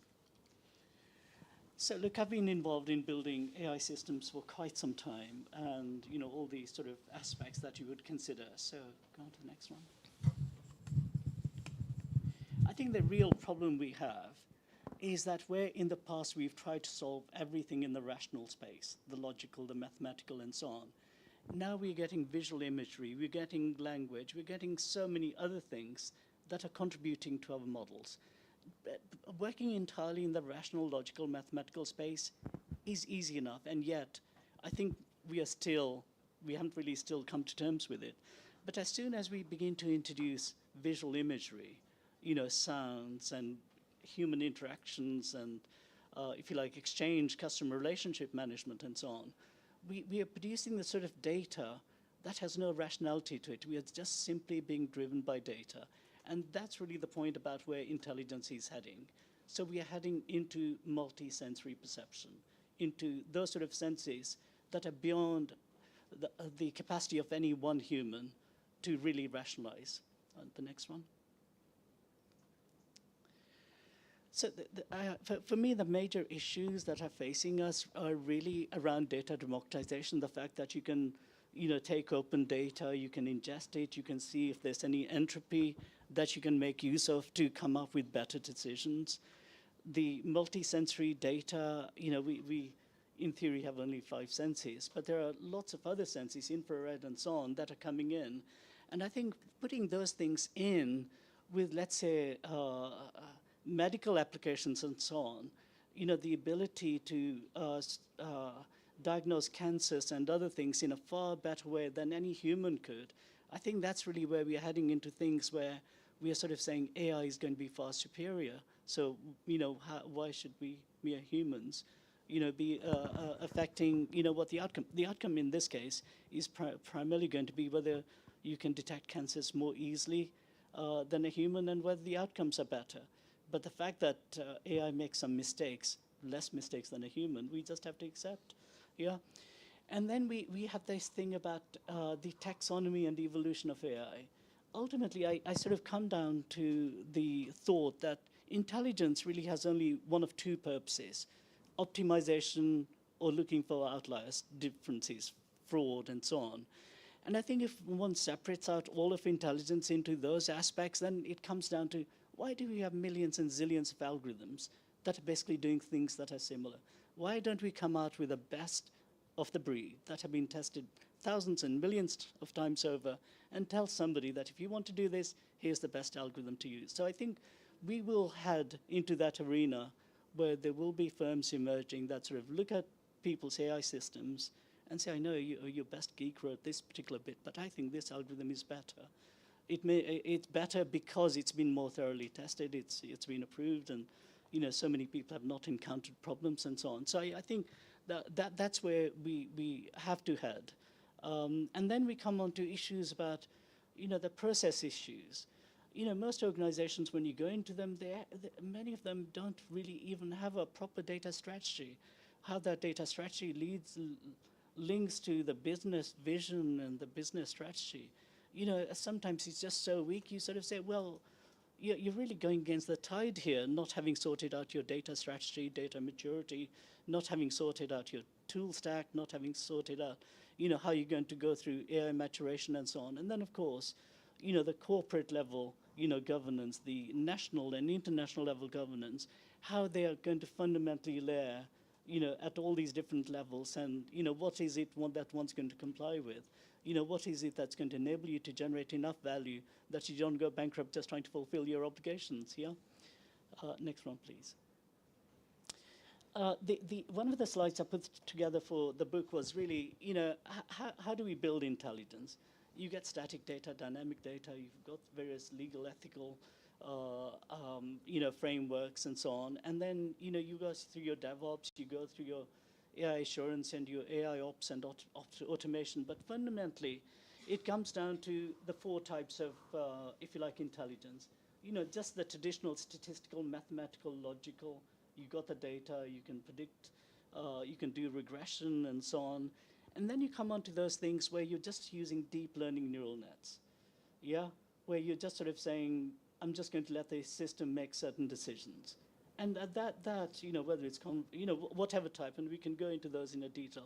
And now we're coming into the 3rd generation where we're actually building human knowledge, all the messy data that we have real problems with. What is it that we're going to do when the data is messy? And yet, for a vast majority of the things, that's all we humans do. We are messed up in our heads, and we are making very important decisions. And AI may be messed up with all that corrupted data and so on, but if it's making far better decisions than us, and it kills one person, we say switch the machine off. And I think we haven't really had an intelligent debate as to what is acceptable level of risk and what isn't. Zero risk for AI is not acceptable, because that is to really go back in time. So I think the fact that you've got, ChatGPT, and you've got manifold models, which is learning from one environment and applying to another, I think there are huge issues to come to grapple with, because frontier AI is really where all those question marks are. And we are, in some ways, depending on who you talk to, frontier, if you like, artificial general intelligence is 10, 20, 30, 50, 100 years off. But for many other people, it's very near to us. And I think many of those things that, for instance, synthetic drug discoveries and so on, that machines really ought to claim copyright to these things, that really come out with these things so much quicker than no human could ever come out with those things. So I think we're heading into an era where we're just going to sort of say, AI did it, and it did it better than any human could, yeah? So anyway, I think building intelligent systems and building, if you like, assurance around each one of these things is where I see us going. Assurance at the level of data, if you like, maturation.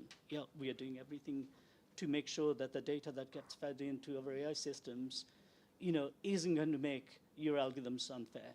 Ultimately, the problems about fairness, to a large extent, in my mind, just reside in data. You don't feed the wrong data and you don't get the wrong results.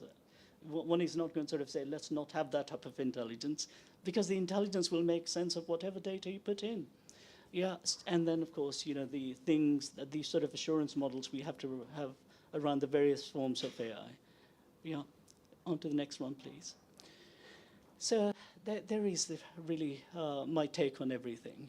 Around data, it is the parameterization, it is intelligent data objects, it is around data value, data sustainability, green data and things like that. We are getting to a stage where it's data everywhere, not a bite to consume.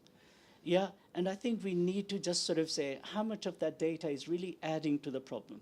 What is it that we can put in cold storage? So there are issues to do with sustainability and so on. Then when it comes to the analytics and the algorithms, is it just supervised learning, unsupervised learning, or are we getting into knowledge-based systems where we are taking the collected wisdom and sort of saying, yeah, the solution is already there.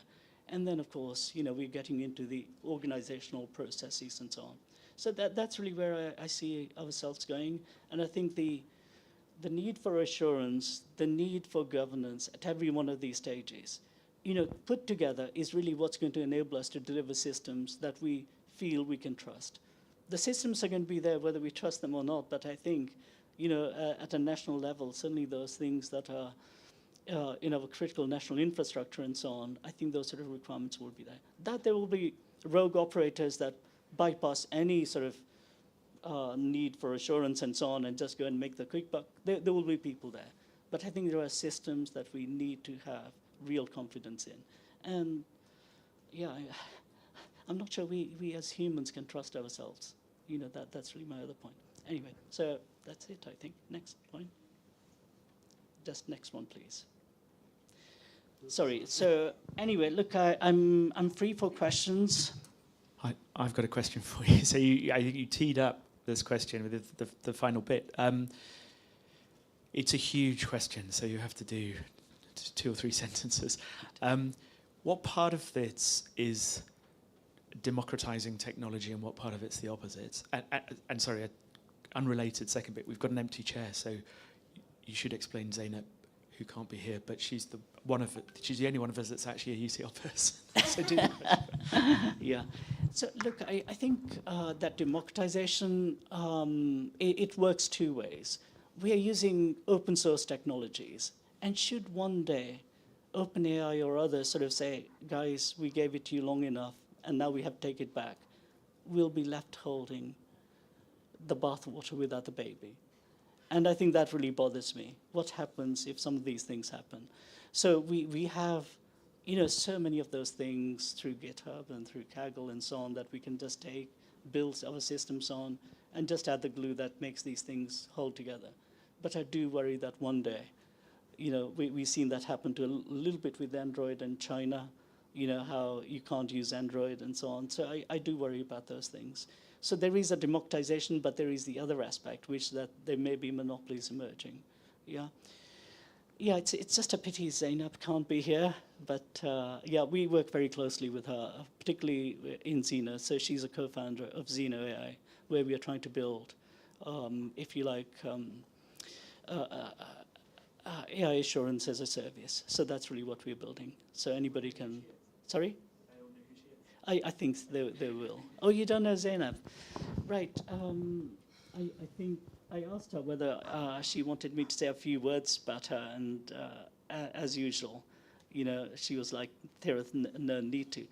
But she's a widely recognized expert when it comes to AI for policy and governance. She set up Data for Policy, CIC, Community Interest Company, and so on. So really well respected in the area, which is why I decided to make her co-founder of one of my companies. Yeah.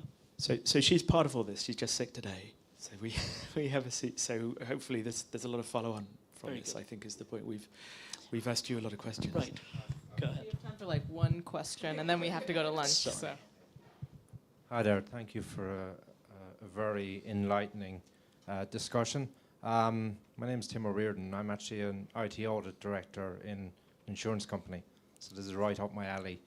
I'm here in a personal capacity, actually, but I guess one comment before I ask my question is, I think we've talked a lot about AI here, but if we put into the mix quantum computing and probably XR headsets, so extended reality headsets, then it becomes even more complex. But but more critical as well. I guess I have a bit of an emotive question. So there's a lot of lawsuits coming out of the US already on image AI. If we get a flurry of those copyright infringement lawsuits, will image AI be the first to die? Well, that's a legal question. So I guess I give a short answer. So that reminds me that I should have said I'm here in a personal capacity with these guys. So views my own, not the law firm CMS, and certainly not anything I'd say about this, because different clients would give different answers to the question. So that probably tells you the answer that I'd give to it. So I think we're at the moment, we're in the battle between, so we don't have fair use. In the US, there is a concept of fair use for copyright. In the UK, we don't have the same right, which means that it is an even pointier question in the UK, this argument about whether the large language model's use of copyrighted material is fair. So we are likely to follow the US to some extent, but our law is different in a nuanced way, which means that we probably have to reach our own conclusions on it as well. That's probably all I should say publicly on it. I think your other issue about mixing in, if you like, virtual reality and quantum, we just don't know where it's going to take us. I think there are so many hurdles that we have to overcome. But one of the things that I discussed with Interpol is really the spillover of crime from the virtual space into the real world. You have people stealing digital assets in the virtual world and how it affects it. And then I think the other aspect really around quantum and cryptography and, you know, if you like, almost a unification of universal models. You know, I think we are into an arena that I'm not sure many people can give you a coherent answer. So we've only had time for one question, but rest assured that whatever the other questions would have been, we would have also said we don't know.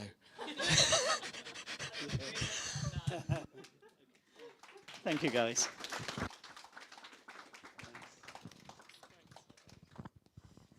Great. So we have a catered lunch now in the open space, and we'll be back at 2 p.m. for some student talks. So thank you so much.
I hope you enjoyed lunch.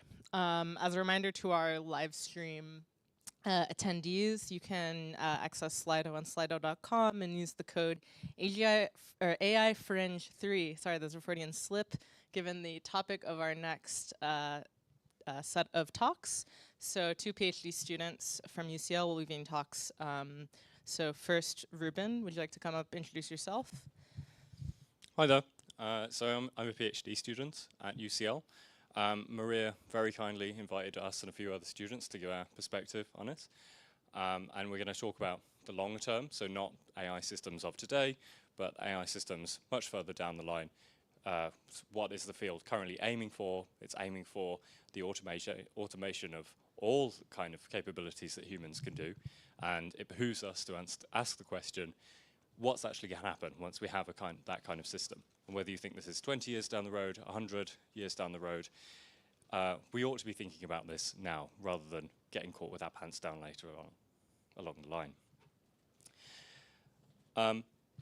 So, is AGI an existential risk, or would it be an existential risk once we finally have it?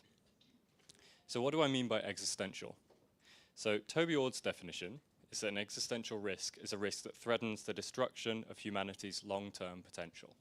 So that could be extinction, or it could be a global government that's controlling all of the citizens and preventing cultural and scientific development, or it could be an AI system that we've lost control of. So humanity losing control of AI would mean we'd no longer steer our future, and that would threaten our potential. And so I'm calling that an existential risk. So this is obviously a long time away, and I would just want to pick up on one point that's already happened, that this might be considered a distraction from current day issues. And I think there's something to that. We're sort of fighting for a voice in the sphere of AI that's progressing very fast, and you have to try and push very hard to get ethical considerations heard. And I sort of think of it like taking care of your health, that you've got to take care of your short-term health, getting enough rest when you're ill or whatever. You've also got to think about your long-term health. Am I eating too much red meat, or am I smoking?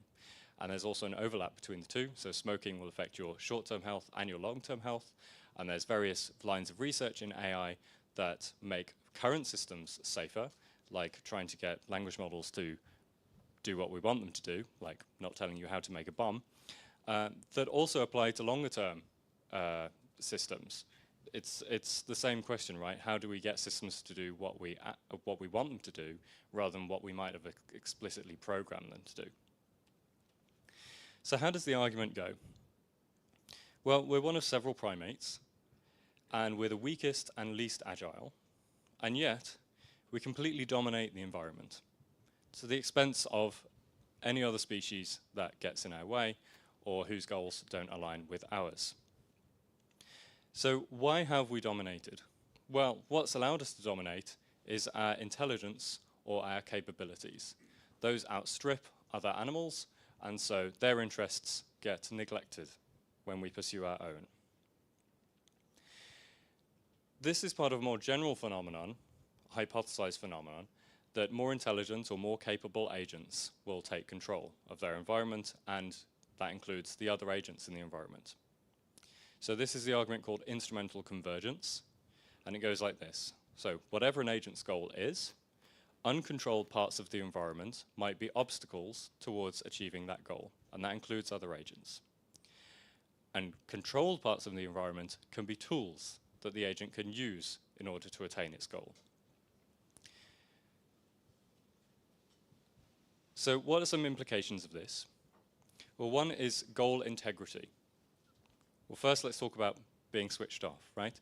Almost whatever your goal is, if you are switched off as a euphemism for humans being killed, or for literally being switched off as an AI system, you probably can't achieve your goal. Stuart Russell puts this as, you can't fetch the coffee if you're dead. And so almost whatever an agent's goal is, if it has sufficient intelligence to realize that it might be switched off, it might deduce that that would be a bad thing because it wouldn't achieve its goal, and so try to circumvent any way in which it could be switched off.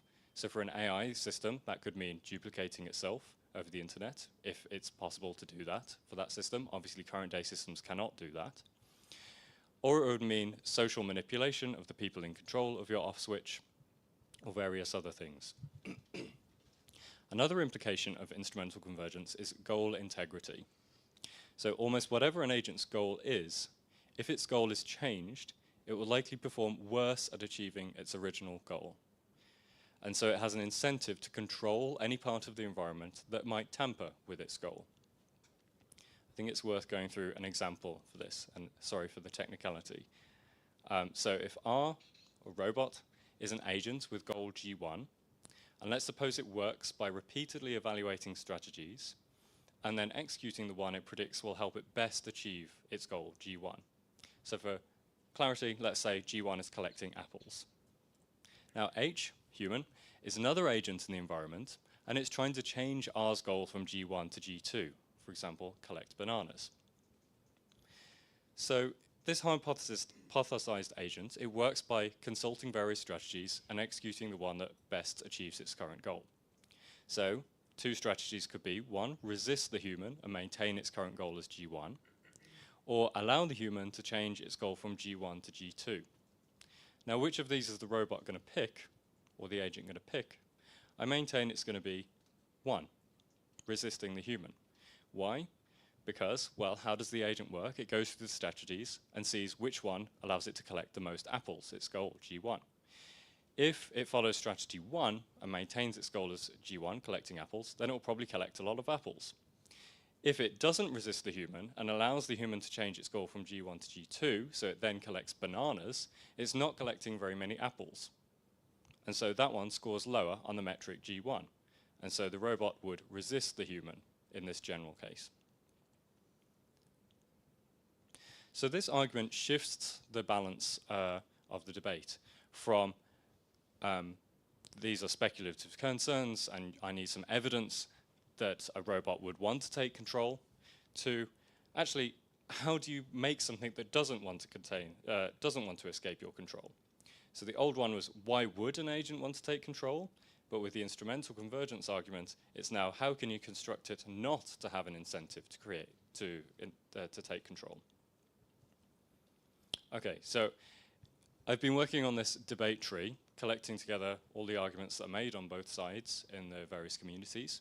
And I just want to go through some of the arguments here to give you a flavor of the debate.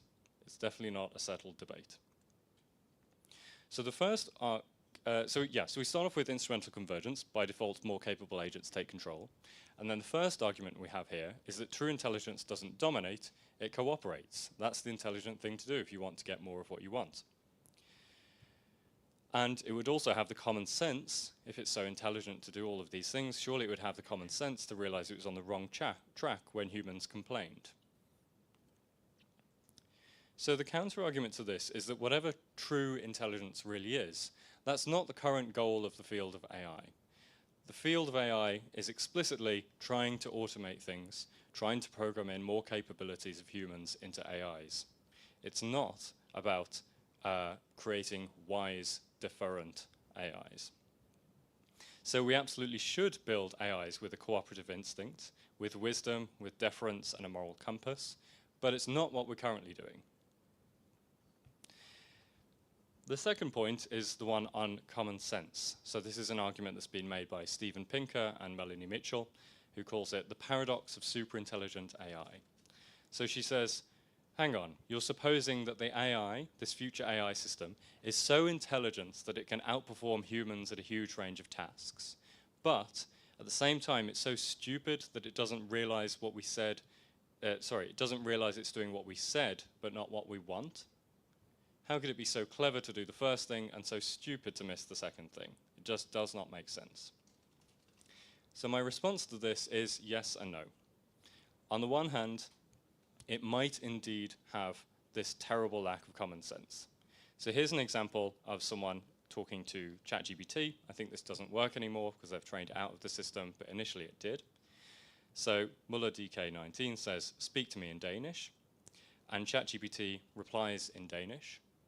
And if there's any Danes in the room, they'll know that this translates to, I'm sorry, I can't speak Danish. So AI systems are not like us. They can have radically disjointed capabilities that we would just never recognize in a human. So it might indeed have the intelligence to very firmly pursue what we told it to do, and yet not have the common sense to realize that's not what we really wanted. Another counter-argument to this is that it might very well realize it's not doing what we want, only what we said, but it might not care. So imagine a future AI system that looks like this. It's a big black box. This is not like any current AI system. It's a future one that doesn't yet exist. And you give it a goal that you translated to some utility function U, and it outputs a sequence of actions, A0, A1, A2, that achieve the goal extremely effectively, better than any human could do it. It's kind of a genie. So what might go wrong here? Suppose I think to myself, I would like some strawberries. And I do my best at translating this into some mathematical function, U, and give it to the AI. The AI spits out some actions, but I don't get any strawberries. What went wrong? You're saying it's super intelligent. How did it not realize that I actually wanted strawberries, even though I imperfectly captured it in my function U? Well, what might be going wrong is that it does have a model of U inside of itself. It even has a model of what you want, strawberries. And I've done it in pixels to denote the fact that it's maybe an imperfect representation, but possibly a lot better than yours, your U of X. And it might even realize that this disagrees with the function you gave it. So it knows the function you gave it, it knows what you really want, and it perceives some divergence between them. So what does it do at this point? Well, its specification is to optimize U.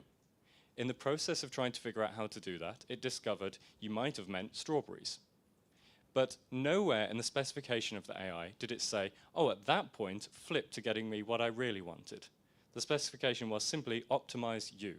And so it knows you haven't correctly specified it, but it doesn't care to anthropomorphize.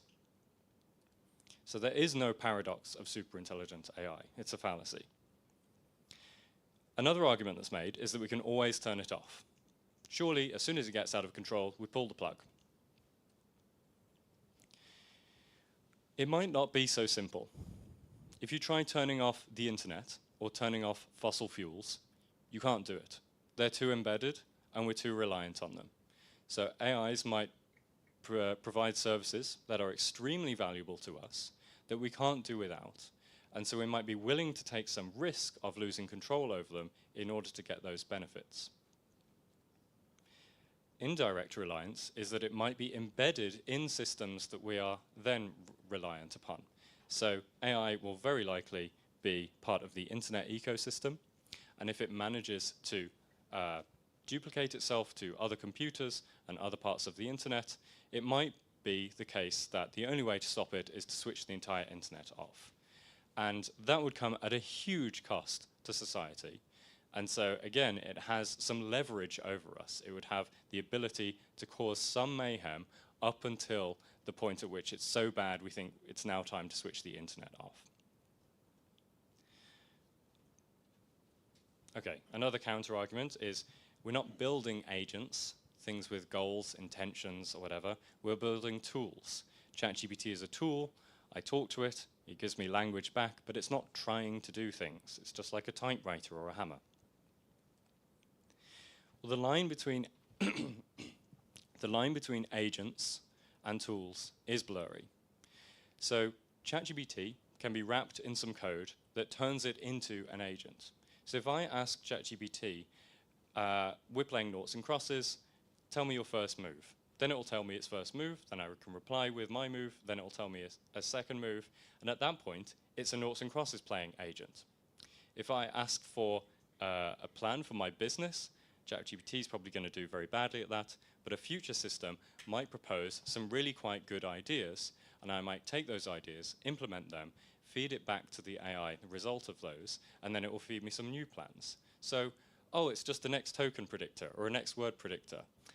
It doesn't quite capture the full scope of these AIs, what they might be able to do in the future if they're wrapped in some code that can turn them into an agent. Another argument is that economics and politics favors agents over tools. So you might say, okay, if we just get an AI that plans and then gives the human the plan and then the human executes it, rather than the AI directly acting in the world and executing plans, surely that's a lot safer. Well, I think it would be a lot safer, but it would also be a lot slower, a lot more expensive, and it would have other political and economic disadvantages. So checking the plan to make sure it's reasonable might be very slow and very expensive. Some plans are impossible for humans to execute because our memory is limited and our reaction time is limited. And so you're limiting the amount of plans that you can actually implement for your business or your government or whatever if you restrict to only things that humans are able to implement. As you might be putting yourself at a disadvantage to other companies and other governments who do go ahead and take these risks. And the technical problem is that creating human-readable plans with correct explanations for each step is a large extra technical difficulty. It's already very hard to do that. So ChatGPT can answer some of our questions, and you will occasionally ask, how did you come up with that answer? Could you clarify for me? And it might hallucinate a completely incorrect explanation for what it's done. So people have tried this with crossword puzzles. You ask for the answer to a certain crossword clue, and it might give you the answer, and then you say, okay, now give me the explanation, and the explanation just makes no sense whatever and doesn't relate to the answer it's given. So getting the explanations is an additional difficulty, and if that means it's going to slow you down while your competitor jumps straight in, takes the risk, and gets their plans automated by the AI and implemented by the AI, then you might be at a disadvantage. This is what I imagine a future BBC headline looking like, where you've got one company, OpenMind, who has gone ahead with this risk, achieved record growth despite the risk, and scared their competitors into following suit. Right. You still hear this one quite a lot, that it's sci-fi nonsense. I don't know where you've gone wrong, but you've clearly gone wrong. You've been reading too much science fiction. So today's tech and AI would have sounded like science fiction to people in the 1950s. If you imagine GPS, if you imagine genome editing, the internet, all of these things would have sounded pie in the sky in 1950. And we should absolutely expect that 50 years from now, or 70 years from now, the future will look like pie in the sky. It will look absolutely wild, the kind of things we've achieved, and it would be irresponsible to not speculate about what that future might look like. So here's the amount of computation that's being used to train different AI systems. So on the left, in 1950, we have some of the first AI systems that were trained on very little compute at all. Compute is short for computational power. And then each step on the vertical axis is at an order of magnitude.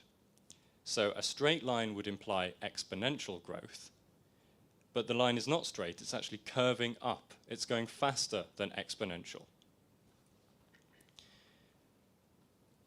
There's a possibility that it will continue to grow exponentially or super exponentially, and it would just be completely irresponsible to not think, what might we build at that point? What kind of things will our AI systems be able to do in 10 years, 20 years, 30 years?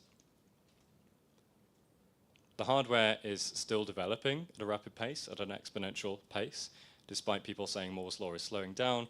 Looks pretty steady to me.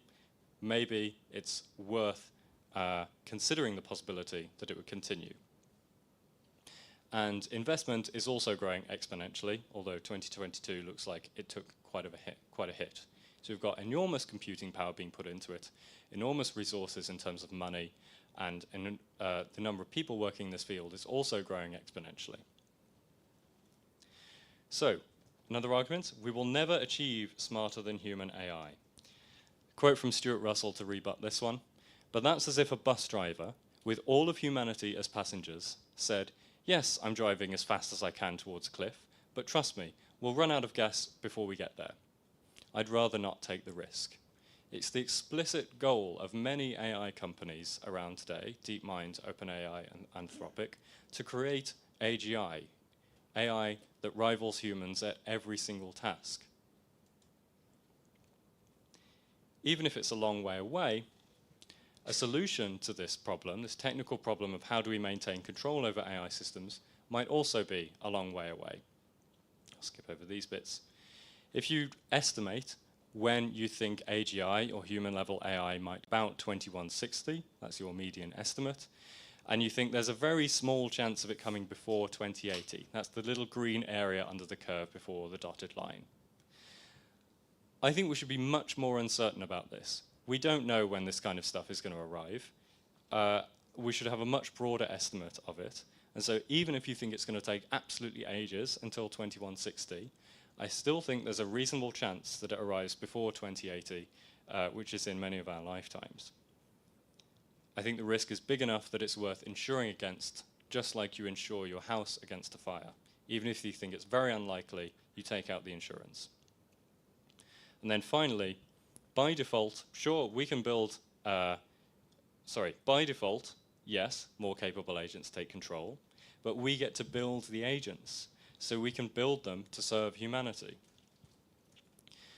There are political and philosophical problems with this. The first one is, okay, whose values? Humanity is not a monolith with a single set of values. We're hugely diverse. How do you program the AI to serve all of us at once? There are going to be trade-offs. Do we even know what we want? When we're talking about AI systems that might carry us into the future, I'm not sure even what I want the future to look like. And when is paternalism okay? When do we want the AI to be able to say, look, I know what you really want, and what you're doing is not really getting you there. I'm just going to stop you from doing that. Even if we sweep all of this under the rug, all of these political and philosophical points under the rug, we still are left with the technical question of how you make AI that you can control even when its capabilities exceed your own. We don't know how to do this yet.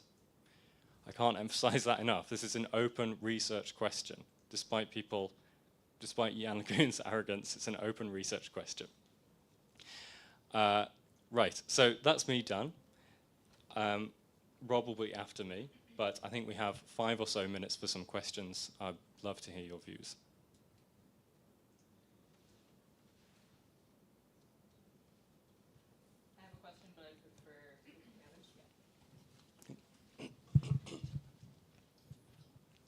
Thanks for a great presentation. One question I'd love to raise is, what are your thoughts in terms of how you can get society more involved in actually helping to mitigate the risk? Right? I think it takes a collaborative effort because there's different domains of expertise, people that understand how the systems might be exposed. So are you just any thoughts, either at the academic level, perhaps business, government, what kind of collaborative systems do we need in place to actually address this risk in a collective way? So in academia, at least, I think there's a huge growing interest amongst students on this. Getting professors involved has been much, much more difficult. So I've been hosting a number of talks here. The attendance by professors has been depressingly low. Get my slides ready. Yep, sure. And I think being able to talk about it at forums like this without being laughed at, without being told you're stealing time from other debates, that would be a great first step. As far as governance goes, I think there needs to be more interaction with smaller AI companies, with academics. We can't leave this up to DeepMind, OpenAI, and Anthropic to be talking to governments. This is what regulatory capture looks like. Any more questions?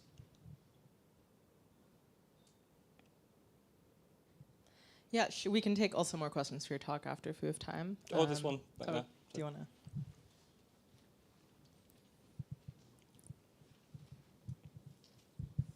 I also wanted to say thank you very much for the presentation.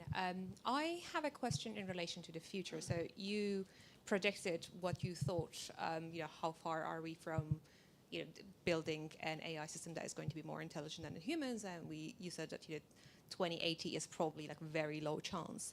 I wanted to ask you about what are your thoughts on the multi-agent systems? So if they are able to interact with one another, so it's not necessarily one single AI system that is superior than human beings, but collaboratively, when they are conjoined in the powers, then they become superior. What are your thoughts about the likelihood of that happening anytime soon?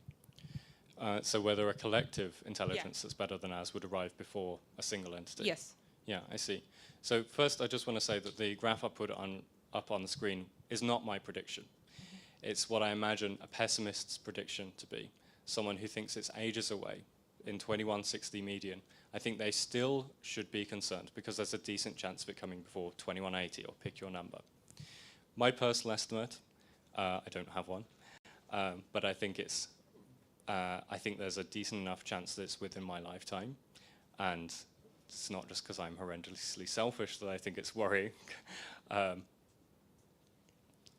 Yeah, I don't have a good number for that, and I would defer to people who have thought about this a lot more in terms of who are much closer to the cutting edge of these AI systems and know the pace at which they're progressing. So Yoshua Bengio and I think Geoffrey Hinton have said 5 to 20 years. I mean, that sounds a bit short to me, but what do I know? And then the final part of your question about a collective intelligence that's smarter than humans arising first. I think that's probably true, because to train these AI systems takes many, many more times the amount of computational power it takes to deploy them.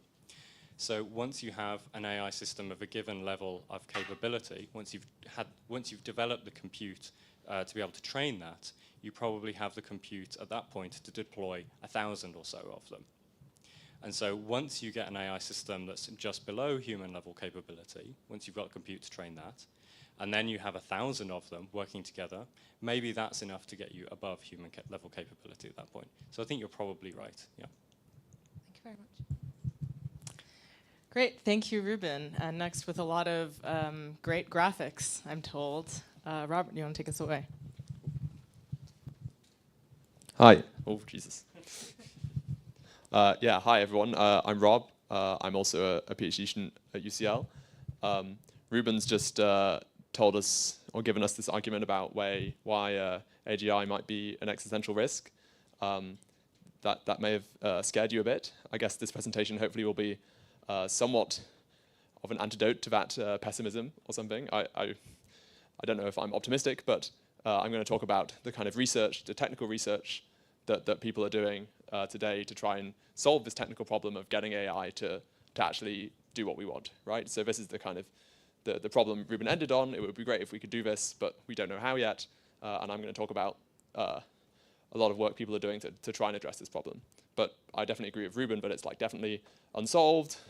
I think we don't have like a compelling solution that anyone agrees on. I think most people think we lack a solution in a quite a fundamental way. But we can still make progress, and that's what I'm going to be talking about. So yeah, kind of the goal of this talk is to kind of understand what research is being done in this field of AI alignment, and maybe just to briefly at the beginning at least to make a distinguishment between AI alignment and like the broader research of AI safety. So AI safety I would describe as the kind of research field or goal to make sure AI doesn't cause bad outcomes. That involves a bunch of things. For example, making sure AIs don't like make mistakes so that they're robust, making sure bad actors don't misuse AIs to produce bad outcomes, a bunch of other things.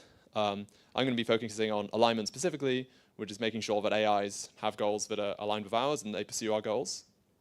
Within this, I'm going to talk about these 4 different kind of subfields. The first is we could describe as specification, kind of making sure that like the optimization goal that we're training the AI towards is correct, is aligned with like our goal as designers of the AI system. The second is generalization, making sure that the AI system kind of learns the right version of our goals, and such like when we deploy it and it sees novel situations, it still pursues our goals. The third is evaluation. Given some kind of AI system and maybe we're about to deploy it or we're considering deploying it, like how can we evaluate what capabilities this model has and whether it is aligned or not? And the third is a kind of higher level understanding, trying to like understand basic concepts in agency and optimization, and trying to preemptively discover what failure modes we might see with future AI systems and address them. So this will be like a a fairly rapid fire presentation, but throughout I think it's useful to like have this running example of like what might this AGI look like. I think lots of people, you know, throw around this term AGI, but like we don't have like a concrete picture of like what do you imagine this future AI system doing. And I think one quite good example, which is from Holden Karnofsky, who's the CEO of Open Philanthropy and has done a lot of like thinking and research on AI X risk, is this process for automating science and technology advancement, or PASTA for short. So this is, you know, we can imagine some advanced AGI system that can perform automatic scientific discovery and technological advancement. Obviously, like systems cannot yet do this, but it seems plausible if you think that AGI is possible that you'll be able to get an AGI that can do this kind of thing. And like almost all the risks from advanced AI systems are like exemplified in this kind of example. So if you're struggling to ground the kind of stuff we're thinking about, then like I think this example is a useful one to refer to. So let's start going through the kind of research directions that people are doing. So we can start talking about specification. And here the problem is like, how can we evaluate whether actions taken by AI systems are good or bad, especially if the system is smarter than us. So we have this scientist, it does some experiments, it produces maybe some research paper. We read the research paper, it's some new science, but we don't understand yet. We're like, was this good or bad? Do we know whether it really discovered something new or it's just written a paper that seems very compelling to us? And like one way of addressing this problem is this kind of research direction of scalable oversight, which is broadly about using other AIs to help us assess actions or plans that AIs propose and help us like give better feedback. So for example, we could ask AIs to debate each other, and with the hope that kind of debate leads to a kind of truth-seeking behavior. Hopefully, like if AIs are trained to debate each other, they'll only propose truthful answers. We could more generally just have AIs assist us in like giving feedback or like criticizing other AIs' proposals. There's like a bunch of like stuff like broadly in this space, but I think it's like a somewhat promising direction. Another way we could like address this specification problem is this thing called eliciting latent knowledge, especially for these very smart AI systems. Like as in the example Reuben described in his presentation, the AI might know what we want and know that it's not doing that. It has some model of what we want and it knows that what it's pursuing is diverging from this. But if we can kind of look inside this AI's head and elicit this knowledge of what the AI knows, what we want, we can almost use that as the feedback. Like get the AI to only take actions that the AI system thinks humans would want. And if this AI system is smarter than us, then it's probably better at us at knowing what we want. And so this could be quite a good feedback signal. So to kind of go through an example that might be helpful, there's this phenomenon in current systems called sycophancy, where these systems like ChatGPT or Claude often confirm users' biases or parrot back opinions even if they're incorrect. So if you say, I'm a liberal, what do you think of abortion? Then it'll say one thing. And if you say, I'm a conservative, what do you think of abortion? It'll say another thing, for example. And this is likely due to like human feedback kind of reinforcing this sycophancy bias. Like humans often prefer responses that confirm their opinions, even though like as the AI system designers, we don't want this to be the case. So if we had this scalable oversight technique, we might be able to use helper AIs to check whether this system's output is biased towards the user's views, or help users notice when the AI is being sycophantic. Or, you know, for current systems, this is like speculative, but for future systems, they likely kind of know when they're being sycophantic, and if we could detect this within the AI system, we can penalize it when it does something that it knows is sycophantic. So that was specification. Next, we'll move on to generalization. So here the problem is how do we ensure that like the AIs keep acting the way we want, even like when we deploy them and they face lots of novel situations. Especially like when we can't predict what these situations are going to be in advance, we kind of need to have like a strong assurance that the AI will like keep doing the things that we want them to be doing. This is, I think, like a very important problem, especially as we develop stronger AI systems and deploy them in the world will be changing quite rapidly because there's all these new AI systems doing things that weren't possible before, and that will change the kind of systems that AIs see, and we want to make sure that the AIs are still like pursuing our goals in this situation. So there's a few like possible solutions here. The first might be to supervise the AI's reasoning. So when the AI decides to take an action, we can force it to produce some reasoning for why it takes this action. And if we're sure that the reasoning is like faithful to the action it proposes, then we can look at what reasoning it performs and make sure it's doing the right answers for the right reasons, basically. And that should give us higher confidence that like in new situations, it'll use this correct reasoning to get to answers or like decisions that we would want. And this like might work somewhat, but it seems like difficult both to make sure that the reasoning is faithful to the answer and also to like even supervise this reasoning in the first place. Like a second big area of research here is interpretability. So again, we're trying to like make sure AI systems generalize correctly. If we can like understand how the AI is thinking like internally, so generally these AI systems are these big neural networks, we don't really understand like how they're making decisions. But if we could understand how they're making decisions, then analogously to like supervising some explicit reasoning, we can like supervise the reasoning happening inside the neural networks and making sure that reasoning is, again, producing the right answers for the right reasons.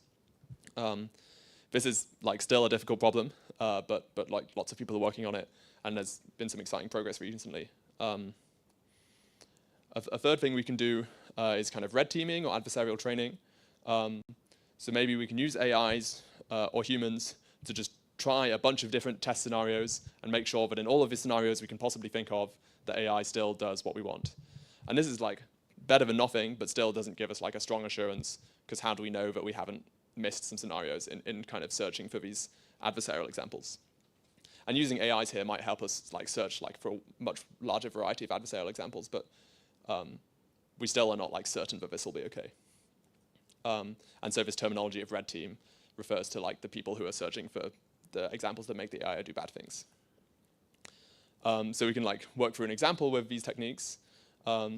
Current systems often don't tell the truth, even when the systems in some sense know what the truth is.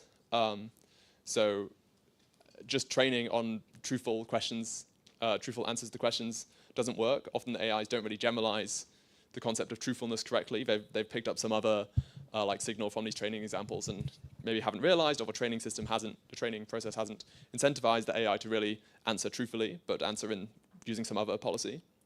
But if we could make the AI reason out loud and make sure its reasoning was always correct, then like we'd be much more confident that it would lead to truthful answers. If we could understand what the AI knows whether something is true or false, and use that understanding to force the system to tell the truth, that could work. Or, you know, red teaming, we could just like find a bunch of questions, maybe using AIs, and make sure that the AI always answers truthfully on all these questions. So that was generalization. If we solve this like specification and generalization problem, or we make significant progress on it, we'll probably produce some system that we feel, you know, somewhat confident might be doing what we want and might be ready to deploy. But I think at this point we still want to do like a large amount of like evaluations and auditing or something before we are confident enough to deploy the system.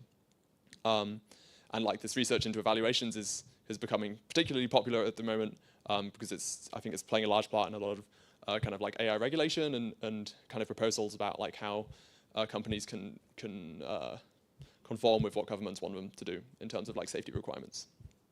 And so the problem here really is like, once we have an AI system, how can we be confident that like it'll be safe and aligned when we deploy it?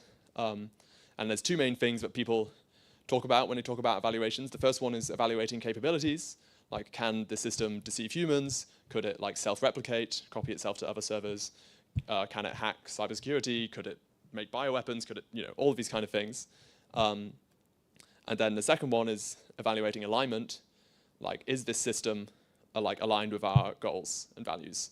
And capability evaluations, there's been some progress recently, and it seems like a somewhat tractable problem. Evaluating alignment, there is very little progress. I think basically we have no idea how to do this at the moment, and this is like a big issue. In some sense, this is a kind of microcosm of the entire alignment problem. Like, if we knew how to evaluate alignment, maybe we could just use our evaluation as the training objective, and then we produce an aligned system, right? Which means that like maybe we won't solve this problem until we solve the whole thing, but it's still like an important thing to be able to do, to be like confident that we can deploy our system safely. So we can like work through an example here. Imagine we have this like pastor system, so this process, this like automatic scientist basically. We're wondering whether we can deploy it in some situation where humans will have limited oversight and the system will have lots of autonomy. We definitely don't want it to be able to escape whatever like laboratory it's like managing, either by perhaps like hacking or by persuading or deceiving humans. So we can perhaps evaluate to see that it doesn't have this cybersecurity capabilities, or it doesn't have this like social manipulation capabilities. If we could evaluate whether it's actually aligned with our values, whether it is really trying to do the best science that will help humans the most, then we should obviously do that. And if like both of these things check, we can be like somewhat more confident that the deployment like may be safe. But there's obviously lots of other considerations to like deploying a system like this. And like, yeah, I think you'd need to be very confident in both of these things to deploy a system with such like a large amount of impact. And I think like the current state of the art it would not provide us with enough confidence to deploy a system like this in terms of evaluations. So like the stuff I've talked about so far has been like quite empirical and is like research people are doing like on current systems at the moment. There's also like a field of research which is trying to tackle kind of more fundamental, almost philosophical problems about like these future AI systems. You know, Reuben said before we're expecting to building these agents, but they'll have goals that are not our own goals. Like this seems like a bad situation to be in, but you know, we're using this word agents, but like philosophy hasn't settled on like a good definition for what an agent even is. And if we want to stop AI systems being agents, then we probably need to know what an agent is, for example. And so if we can do kind of philosophy and like fundamental mathematics to like get clean philosophical mathematical definitions for these concepts that we may want to avoid or like produce in our AI systems, then we can use this to like inspire new research. And another angle here is to try and create examples of alignment failure. So we may be concerned about this like specification gaming or like this failure of generalization. But a lot of these like risks I'm talking about, or what Reuben talked about, are like hypothetical future things that haven't happened yet. Like maybe AI systems are not capable enough to demonstrate the risks that we're most concerned about. And so maybe we can kind of build examples of these failure modes with systems today, kind of giving them a helping hand perhaps on some of the things that they can't do currently, to try and produce like examples of failures that we expect to see and then test out methods for mitigating these failures. So we can kind of do this research in advance. And so, you know, if we have this pasta system, we might want to understand to the extent to which like this pasta system is an agent with goals.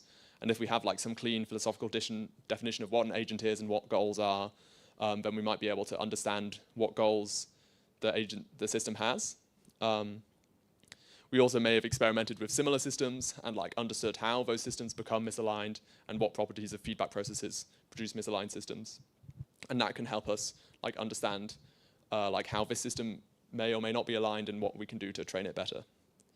So that was like a fairly whirlwind tour, I think, through like all these different research directions in AI alignment.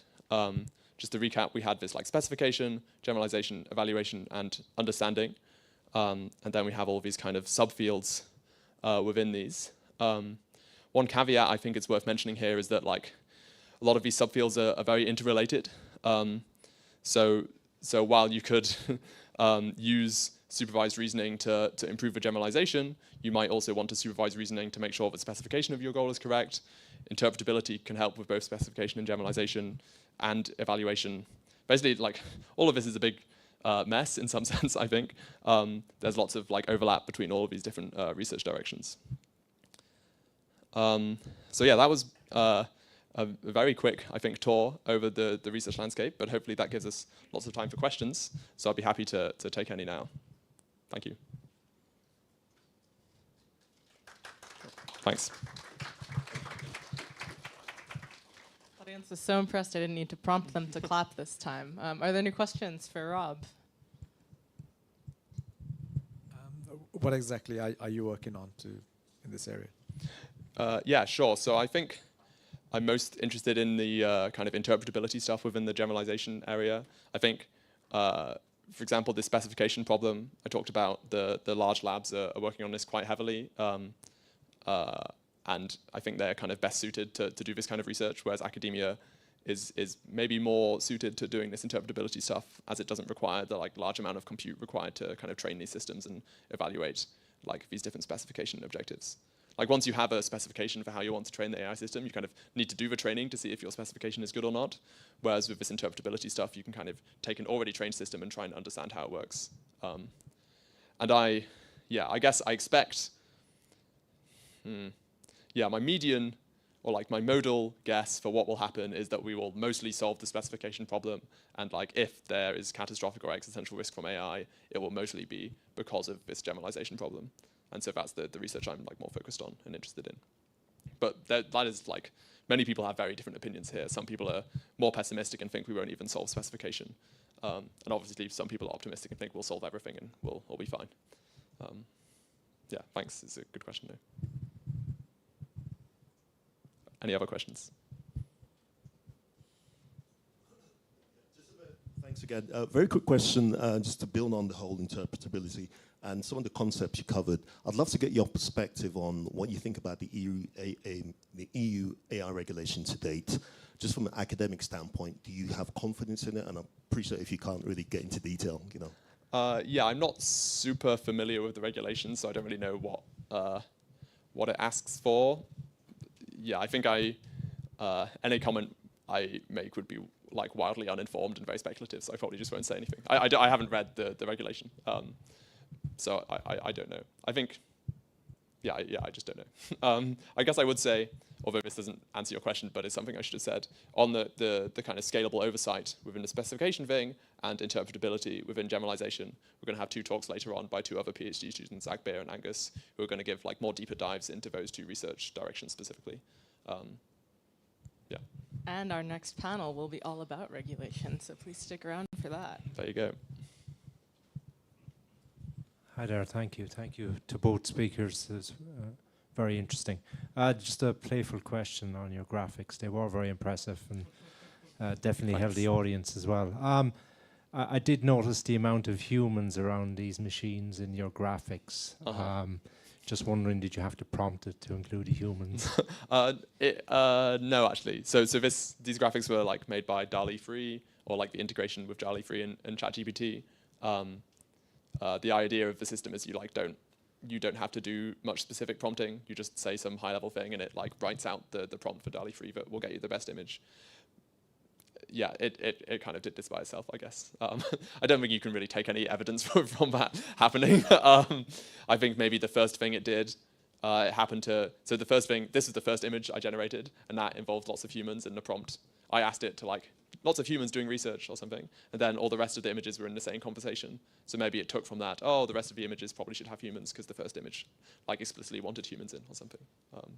I think, yeah, I guess if I was to want to say something and take your question as a prompt, I do think like lots of human oversight is definitely very necessary. And I expect that like the way in which like risks will materialize is through like a limited amount of human oversight, as in humans are not looking closely enough and there's not enough human in the loop, or even like humans checking what's going on. And yeah, so I think, like autonomy like is the scary thing or something. I think if humans are checking what's happening all the time and understanding it, then I think it's pretty unlikely we'll get to existential risk. But I think it's unlikely that humans will be doing that so much because it's just very expensive. And it's much easier to just run your system and then come back in a week and it's done all the great stuff. Or you think it's done all the great stuff, at least. But yeah, thanks. Any other questions?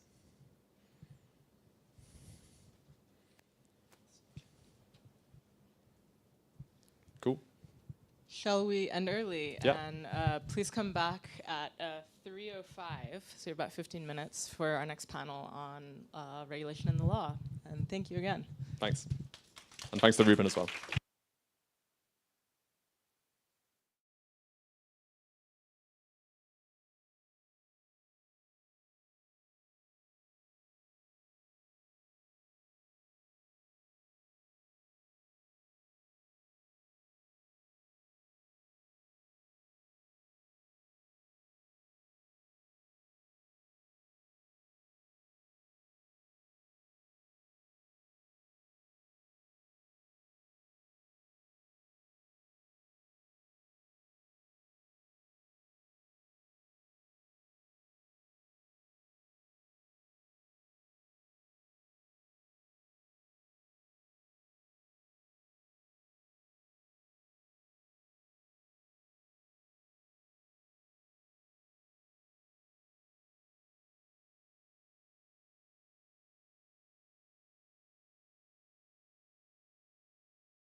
Rob gave a quick overview of the alignment research landscape, and now Angus is very kindly going to dive into one part of this, mechanistic interpretability, which is probably interesting to the people having a conversation outside about interpretability, so I'll go and fetch them in a second.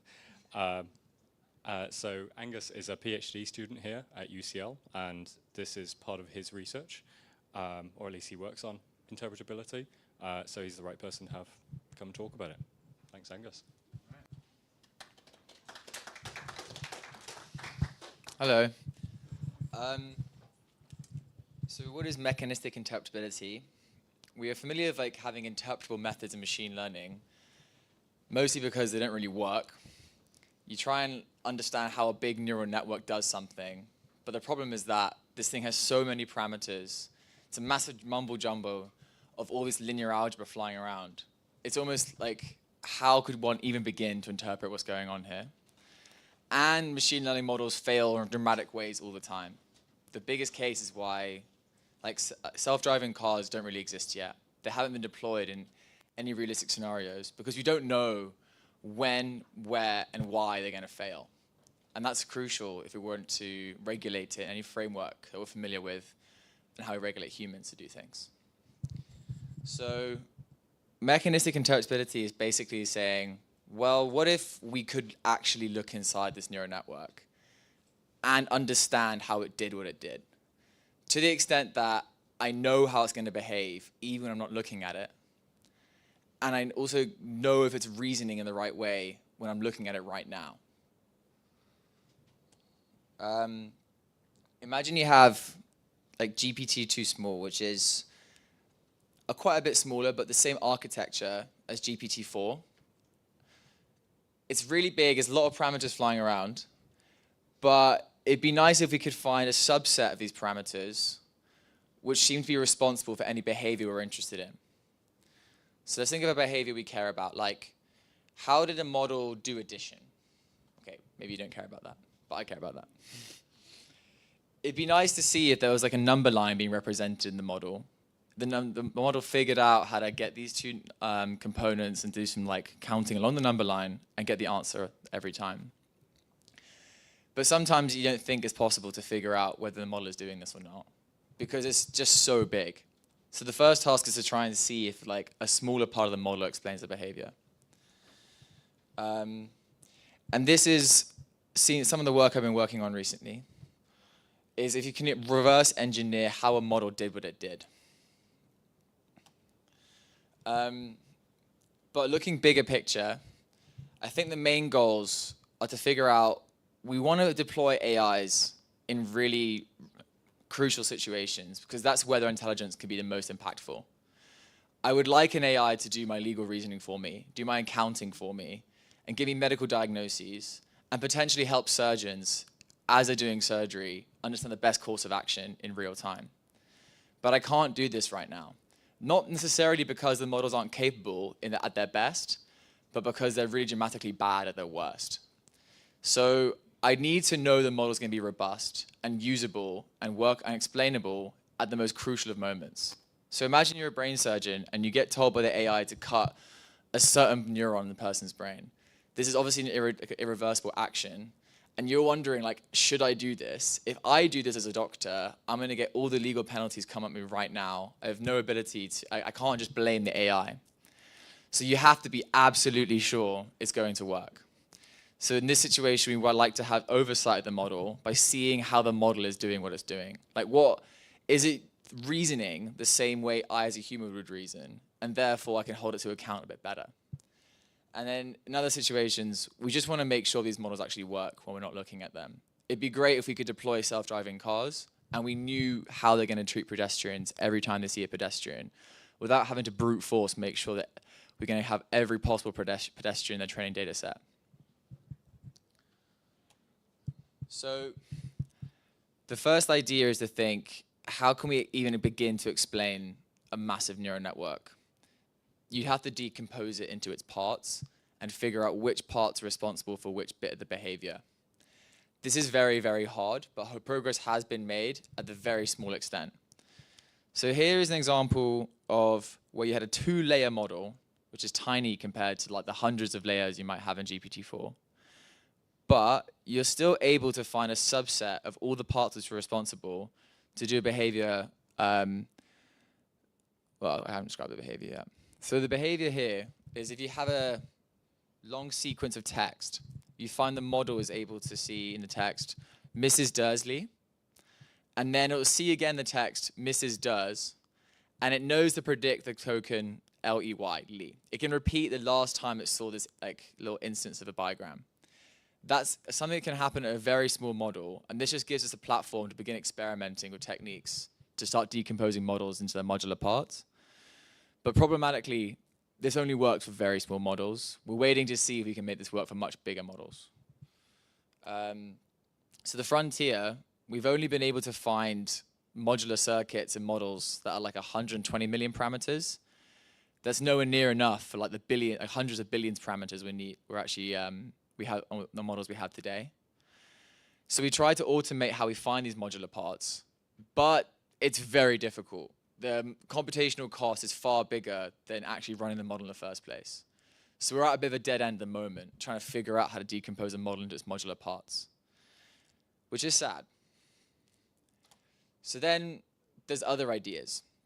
Instead of trying to get a full model mechanistic explanation of how the thing is doing, what if we could just find individual components of the model that give us like concepts, traces of what it's thinking about?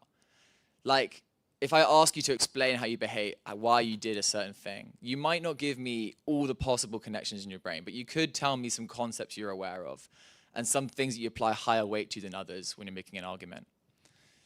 The idea here is, what if we could find inside models concepts that we are familiar with as humans and use these for applications such as like a lie detector, if I can see that it's representing a lie inside of itself, the same way a human knows if it's lying.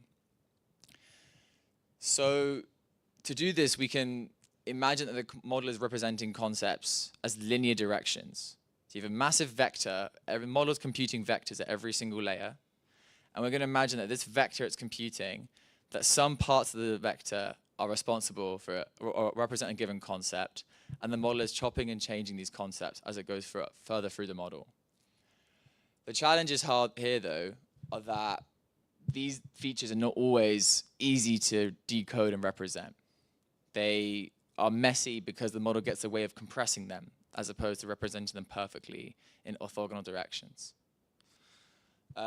So much of the work at the moment is trying to figure out how to decode these features into something we can use. So let me give an example of a feature we actually are able to decode in models.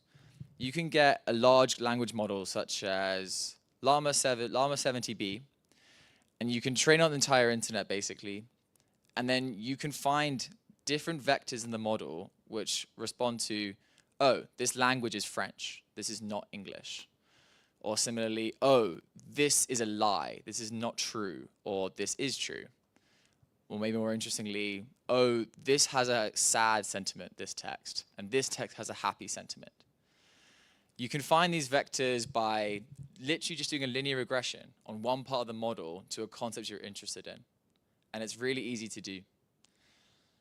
So this idea is basically saying that the model has been compressed into this small form, but we can open it up into a much larger hypothetical model where it's much more interpretable, and we can see all the concepts that it's going to be using. Ideally, we're able to trace all the concepts for any computation it's doing, and then being able to detect if harmful concepts are being used. A harmful concept might be something like deception, if the model tries to deceive someone, or if the model purposely uses emotion in an argument as opposed to trying to be purely logical. And another direction is thinking, okay, if we could decode these features, what kind of features would the model represent? So some really compelling work that came out at the beginning of this year showed that if you get a model trained to play a board game and you only show it these tokens here, so just moves of the game, it has no idea what game it's playing. It just knows it has to predict the next move. Imagine if you saw a bird that was just watching you play a game and you were saying each time you put a ball marker anywhere on the board, you would say the board state you're in.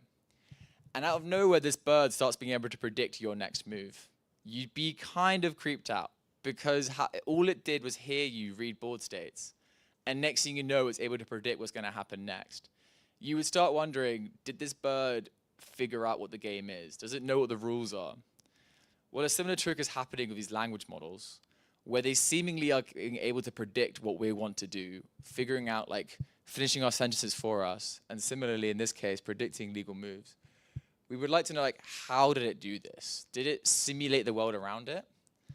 And in this work, it was shown that, yeah, the model figured out a way of simulating the board without ever having seen it. And we were able to manipulate this world model it created. So it's a very base case because the data it was trained in was perfectly suited for the model to do this. But it suggests that it might be possible for models to start simulating human emotions if that meant it was better able to predict how we're going to respond to certain messages. And in that sense, might be a worry because the model is incentivized to get better and better at representing you, making it better and better able to manipulate you in certain cases. And then in another piece of work which is going on now is figuring out how to steer the model using these internal concepts it has. So this work shows that you can basically create a lie detector of a neural network or a transformer. If I train a transformer on the whole internet and then I get it to answer questions, sometimes it might answer with a lie because that was what was incentivized in the data set. So for example, it might get better and better answering QA questions on trivia, but if you ask it about a misconception, such as what happens if I break a mirror, it gets more and more likely to say something like, oh, that's 7 years bad luck. In that instance, we're able to figure out the model knows that that is not true, but it still says it's misconception. We can then find the activations responsible for that and tweak it the other direction and stop the model repeating such lies. While it's, at the moment, quite coarse-grained, we're hoping that we could figure out ways of altering model behaviors in this way to detect any dishonest behavior, any behavior which might be unsafe, and in that sense make models more controllable. That at the moment, we can't actually scale these algorithms to very big models yet. It's still very hard. Finding out what the model is representing works when you have a lot of compute and you have a really good idea of what features you care about. More interestingly, what if the model represents concepts we've never heard of? What if it combines things in unseen ways? What if it's figured out theories of physics that we have no understanding of? This is obviously troubling. We would like to know how to work this out. And secondly, how do we even know this is the right abstraction we're looking for? It's convenient for us because we're looking at language. And language, we understand how we built this thing. It has a lot of rules. But if we start training models on crazy data sets like astronomical data, we don't really know how to decode the features of importance here because it might just be representing things we can never understand. All right, thank you.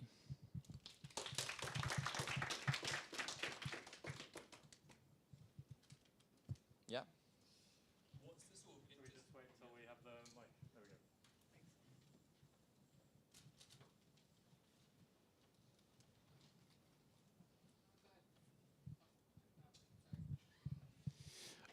What's the intersection of mechanistic interpretability and, like, I don't know, just looking at it from like a normative perspective? Is there any real normative work that goes into it? So like values, ethics, that kind of thing. Like, how do you know? Are you looking for like bias, or is it strictly like a objective kind of task, if that makes any sense? Yeah. It's completely normative. Like, how do we know something is interpretable? How do we know we can trust something? It's hard to like mathematically figure this out. We just have to be satisfied that it's doing the thing the way we would do the thing. And similarly, when we find like concepts of truth and not distruth, that still has normative elements to it. More interestingly, we're able to detect if the model's being unfair, being like essentially racist or sexist, for example.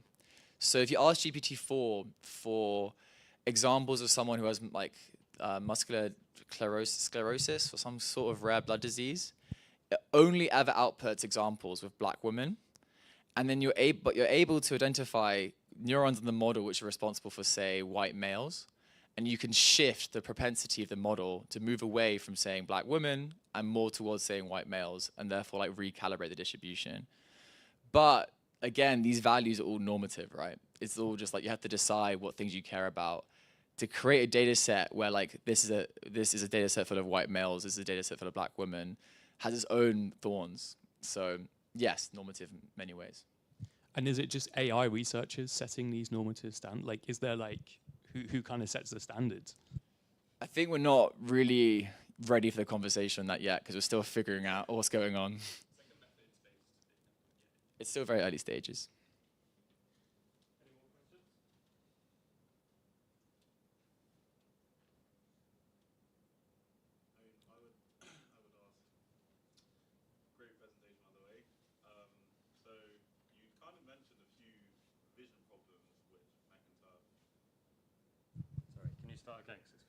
Yeah, sorry. Great presentation, Angus. So you mentioned a few vision problems which Mech-Interp could be useful for, like surgery or self-driving cars, and you briefly mentioned astronomical data at the end. Do you have any intuitions on trying to ground the representations of these neural networks, like vision networks, in language so that you can better understand the concepts that it's encoding? Because as you said, like if it's a vision model, it's not easy to like separate out these different concepts. But because it's a language model, it's way more intuitive. So do you have any ideas about like doing this in a multimodal way? That's a great question, Deji. I think it kind of opens the door. If we were able to interpret language models, but we're not very good at interpreting other domains like vision and audio, maybe it makes sense to encode all these domains you don't understand into language and then interpret the language model, which is then responsible for all the logic. It's hopeful that like if we did understand language models, then it might slow us down with other vision domains, but we could still restrict ourselves to only inputting text and only using logic and language which we understand, yes. But again, that's open research. I don't think much work has been done yet on multimodal interpretability.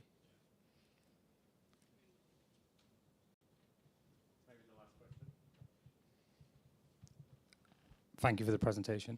How does this work when you have systems that are like super intelligent or smarter than humans? Just given the fact that like we've had like 50 years of systems neuroscience and we're no closer to understanding the brain, how do you assume that we can understand a thing that's probably smarter than us as well? Like, how does the concept decomposition work in that kind of situation? So, concept decomposition is weird. This is like unknown territory. It's pretty fortunate that we even have features in the first place. I feel like I can't really philosophically justify why we have them, but we do have them, and we're working with that and trying to figure out where this goes. On the other hand, we have hope because these models are on our machines, whereas we can't just go into someone's brain and mess around with it. If we probe with the model and it starts outputting garbage, that's fine. But if we do it to a human, that's a court case. So I think we have an interesting difference there, and that we have a lot more experimentation we can run. Thanks so much, Angus.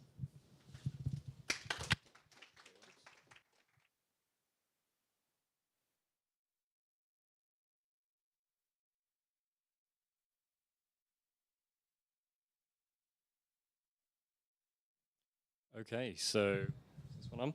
So we now have Akbir Khan, who's very kindly come to talk to us about scalable oversight, which is also one of his research directions. So again, the right person to come and talk.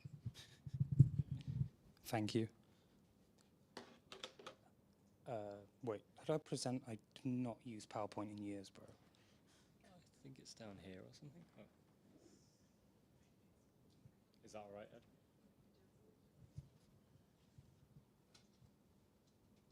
Okay, cool. I'm going to talk to you about scalable oversight, or in particular, the way that you can oversee models to make sure they're doing what you want to. And the scalable part means that it has to scale in two directions. First of all, in terms of volume, in terms of like just number of models you want to check. And second of all, in how smart the model is, because the smarter the model is, probably the harder it's going to be it is to check. Feel free to ask me questions. Actually, ask me questions at the end because of the mic thing. And I've kept this like really high level just because it gets very technical very, very quickly, but this is like a large field that exists within AI safety, and in particular has been now used in production grade systems to help like build super intelligent systems. So without further ado, here's scalable oversight. So I'm going to start by telling you the premise of like why this is important. So first of all, models are getting smarter. I love this graph. If you look at this graph, it shows you data sets that were made or challenges that were set and what year, and then in what year they were completed. And the thing that's kind of crazy is if you look at the stuff made in 2000, it took like 10 years for us to solve it. But if you look at the stuff that's made in 2015, it's taken us significantly less time to hit human level performance, which is the black line, and then going above that is superhuman performance. So not only do we like make challenges quicker than before, but we also solve challenges way quicker than we did. So we get to superhuman performance way quicker than we have before. So models are getting smarter quicker is like the first premise here. The second thing is models are getting more expressive. Like these are images, this is like image generation from like 2014 to 2022. Like this is a counterfactual image on the right being made. Like that does not exist in a data set. It would be very hard to get a corgi to sit inside that house without it eating everything, right? Like this is incredibly impressive, and more than it just being impressive in terms of like pixel density, I'd like you to think about how expressive the final image is compared to previous images. That's not just a face, that's like producing something that doesn't exist in the real world. So models are also getting more expressive, and that means like traditional metrics for like what is good are also being thrown out of the window, right? Like it's hard to come up with like some simple number for explaining why the 2022 image is better than the 2019 image. Finally, models are being used more and more. And this graph is also kind of crazy. There's some like conflating factor, which is like, I reckon adoption for things is quicker. But if you look at ChatGPT and Pokemon Go, and you look at how many days after they were launched and how quickly it was used by many users, you can see that like it's taken a fraction, actually orders of magnitude less time to get to a huge amount of users compared to like traditional platforms that were used in the past. So like, point number 3 here is that like we are using models in more places than before, and there's more interactions with humans on them. So what does that mean in total? So outputs are more cognitively demanding to check, as in like they're more expressive, they're harder for us to check for always being correct. Second of all, they're over a more extensive series of mediums, text, vision, video, and actions. Actions here means like agents interacting in an environment. So you can imagine you're asking a chatbot to like place an order for you or something. And then finally, the volume of output, or like the output volume, is increasing, which just means way more of them happening everywhere. And the problem is, everywhere that we deploy models, we want to check that they're doing the right things. Because that just seems like a sensible thing to do. Like we want to have ownership over that. We want to be able to look at this, and we want to make sure that, like, for example, that like YouTube recommender systems are not like suggesting like harmful videos to kids. Like this level of like oversight is what we want to happen. So the question is, how do you do that moving forward? And it's been like an old question in AI safety for a while, because in general, the AI safety is always considered when models get smarter than us. And the question is then, like, how do you provide the oversight? This is what we don't want to happen, which is where like machine intelligence overcomes human intelligence and we have no way of checking. Like at that point of inflection or intersection between those two, there is an issue. The solution is scalable oversight. And this is a definition given by Sam Bowman, who currently sits at Anthropic at NYU, where it's the ability to reliably provide supervision in the form of labels, reward signals, or critiques to models that achieve broadly human level performance or more. So the point here is you want to provide supervision. So this means labels, and this also means reward signals. And in the situation where you do get scalable oversight, which I haven't really defined properly here, this is just like a goal of the system, we'd be in this world, which looks a lot better. And in this, and like this is the central idea to oversight, which is we will use our current systems to help us oversee new systems. And that's like the big, gotcha that I guess that scalable oversight comes to the table with in terms of an AI safety solution. We will leverage our current compute and we will leverage our current research to make sure that we can provide oversight to new systems. So what does that really look like? The first example is a field called reward learning, started by Jan Lecker and Paul Cristiano. It's something that we use a lot of the time now. It's how ChatGPT is able to like comply and work with people quite well. And what we do here is we go, humans have preferences for what looks good in terms of an answer to a chat assistant, but instead of just like having the chat assistant talk to you and you try to like keep giving it feedback, being like good response, bad response, that would take a very long time and a lot of data labeling, right? What we do instead is we like train a model to simulate us in that situation. That works for a fundamental reason, which is easier to like discriminate solutions than it is to generate solutions. As in, it's easier for you to check an answer is right than it is for you to make the right answer in the first place.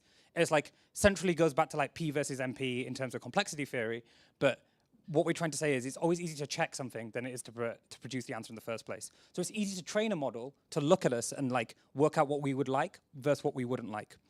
And then we can use that as a proxy, and then we can train a model over like 10,000 like regular human years really, really quickly. The problem is that you're like directly copying humans, so you're limited by the annotator capability, which is like how much can I label in the first place. So, or fundamentally, like if no human people can judge an answer to a question, then you can't train a reward model to be able to check that answer either, right? Like we can't generalize over difficult tasks. This would never work in a superhuman situation. And then secondly, it's really hard to check if it generalizes. So we can like train a reward model to work really well with a chat assistant, but then or like to work out how well is like an answer to like a explain if I'm 5 question. But then it's unclear if this will generalize to like a university essay. And like generalization over those domains is hard to do and it's quite brittle. So reward learning has been incredibly useful already, and it's how ChatGPT works. But it does have these limitations, which means that we can't really use it for superhuman tasks. Make sense? The second one is debate, and this is something that I like personally spend a lot of time working on. And debate takes a very different situation where instead what we're going to do is we want to check an answer that's superhuman. So we're going to ask some GPT model to make, I don't know, plans for a new nuclear reactor. And it produces like a 100-page nuclear reactor plan. And we're like, looks like a nuclear bomb. How do I check this? The easy way to check something is to get models to debate over it. And this is really useful because debate is something that we use in society for 2 reasons. First of all, it's consensus building, as in like you normally have to get an entire jury to agree to something. But second of all, it's educating. If you think about debate, especially in law, we have like 2 barristers or solicitors arguing over something, but the jury is actually just like people from common society. And that's important because it means that those people with the expertise then have to explain their answer sufficiently so that you can make a judgment over it. And if you can't, then you just say the debate continues until you feel convinced.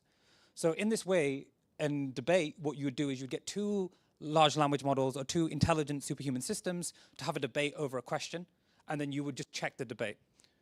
And in that way, because it's adversarially set up as well, it means that models can't lie to each other, or they are very good at, or it's very hard to produce falsehoods. So a lot of central work at the moment is checking if debate is fundamentally truth-seeking and is able to survive collusion. Cool, makes sense? So I think debate is sick. Like, I think debate might really, really work, which is why I spend all my time on it. The final example, and this is the vaguest of them all, but probably the most important, or is one that encompasses everything, is a method called eliciting latent knowledge, which is also something by Paul Cristiano. And to be clear, like Paul pretty much came up with all of these approaches. And in eliciting latent knowledge, when we want to check for an answer for check a model's answer, what we do is build a system of sensors that are able to elicit latent knowledge or like key facts in the model so that we can check stuff. So an example would be Angus's previous presentation on interpretability really fits into the eliciting latent knowledge as just one sensor that you would use to check if the model was lying to you or not lying to you. It would also let you like work out like common facts that the model holds, and then you'd have a series of sensors that tell you, you'd have like a series of sensors that would like tell you if the model was lying, tell you if the model was trying to like dumb down an answer to you, try to tell you if the model is actually like working out who it's speaking to in the first place, or is the model even self-aware. And these are small sets of detectors, and like we've already built like tons of these detectors. But the interesting or like the hard part for eliciting latent knowledge is automating the process by which we're going to build all the sensors in the first place. So what you want to do is when you get your new model that comes out, we need to really, really know how to decompose the big behemoth and check all of the subcomponents of it. Eliciting latent knowledge will not help us improve on superhuman tasks. It's actually the exact opposite. It's just meant to police models. And it's something that would require, it's something that I think once the technical research is in place, like some central organization, such as governments would probably be enforcing. like everybody has to have like these 25 ELK sensors on their models. Debate is something that you could maybe use for training. RLHF is something that you can use for training. Actually, quite sadly, all of safety techniques end up being quite useful for training and making the model smarter. But ELK seems to be one of the ones that maybe isn't. Okay, cool. I think I just like completely smashed through my presentation really quickly. Oh, great, I still have one more slide. So you might ask, this is all great, yo, but like, how are you gonna do any of this work right now when none of the systems are super intelligent? And I'm like, that's cool, because all I needed to do, I don't need to worry about checking my stuff works on super intelligent models. Instead of checking that the model can produce something smarter than me, I'll just find some dumb humans to test it on instead. So as you can see here is like, the regular alignment problem is like, the model overseer is like whoever the current AI researcher is that tells you the thing is okay. And the really worrying place to be is in the second slide where the AI system, capabilities means smartness here, is like the AI system is a lot more smart than you, but it might not be aligned. So what we can do to test at the moment, because we sit in this third graph, is we can get domain experts that know the answers to like really hard physics questions. And they can produce like a data set of really hard physics questions. But then what we can do is we can make our overseers be like high schoolers instead. And then we'll check, can high schoolers make sure that GPT-5 that can do university level physics is doing it faithfully. And we can still check because we thankfully have some like postgraduates that still can do physics. And then once that's so, and if that works in that domain, then we'll do it with like even like, even dumber humans. So like the whole goal of like oversight until we get like superhuman systems, or like we never want to test on a superhuman system because you won't be able to check the answers correct really, is to just like make this work with the dumber and dumber humans as possible. Like what it would be great is oversight is such an expressive set of methods that you could give it to like 8-year-olds and they could be used to check if a model is lying to them or not lying to them. And that is like the current kind of like evaluation protocol that we use until we're in the situation where like the AI system is just better than us at everything. Cool. That is my entire presentation. Thank you for listening.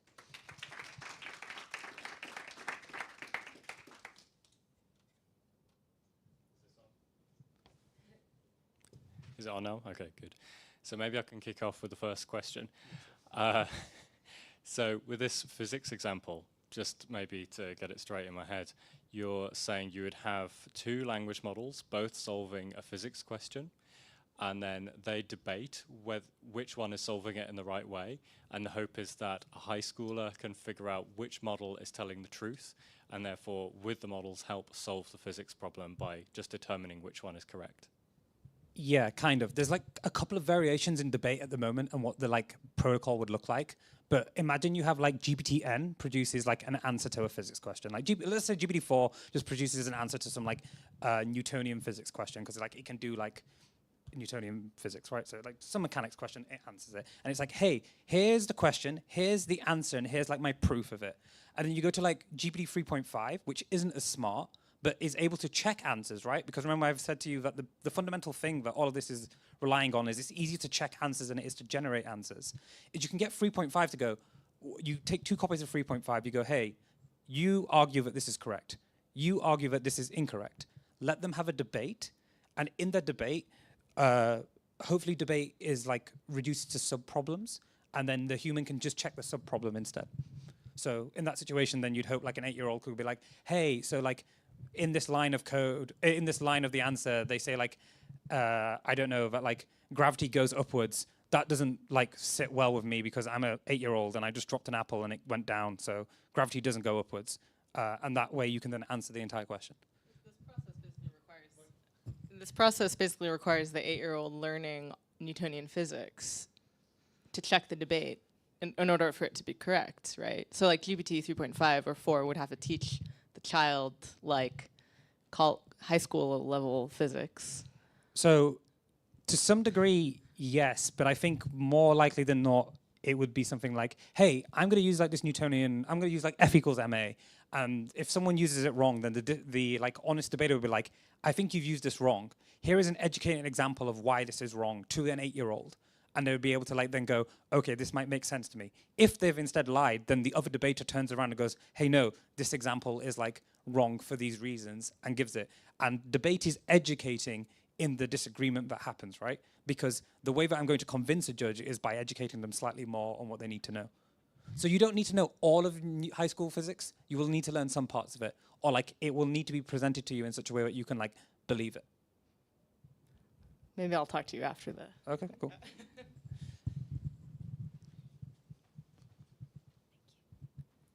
Hi, thanks for the presentation. Is the underlying premise here around supervision of models or around accuracy of their performance? So I have a follow-up question depending on the answer. So you can't get better accuracy if you can't supervise. So I guess like all of these things turn around and look like better accuracy, but supervision is like the first step. Like you need to be able to answer questions and go, is this right or is this wrong? I'm thinking about that sort of the risk scenarios and AI, that sort of fantastic graph you have. I love that. But a lot of the sort of risk scenarios might go around things which cannot be established as truths or facts, but might be more of a opinion or a moral compass or political stance. Do you see this helping in those kind of areas? And if so, how would you make a decision on what is truth? So I think when I say debate is truth seeking, there's like two components to truth for me. The one of them is like truth has to be like consistent. And then the other part is like truth has to like fit to some set of beliefs that you have. I think debate is very good for making sure you can evaluate consistent truths, because like throughout a debate, people can't lie to you. There's cross-examination. There's other components.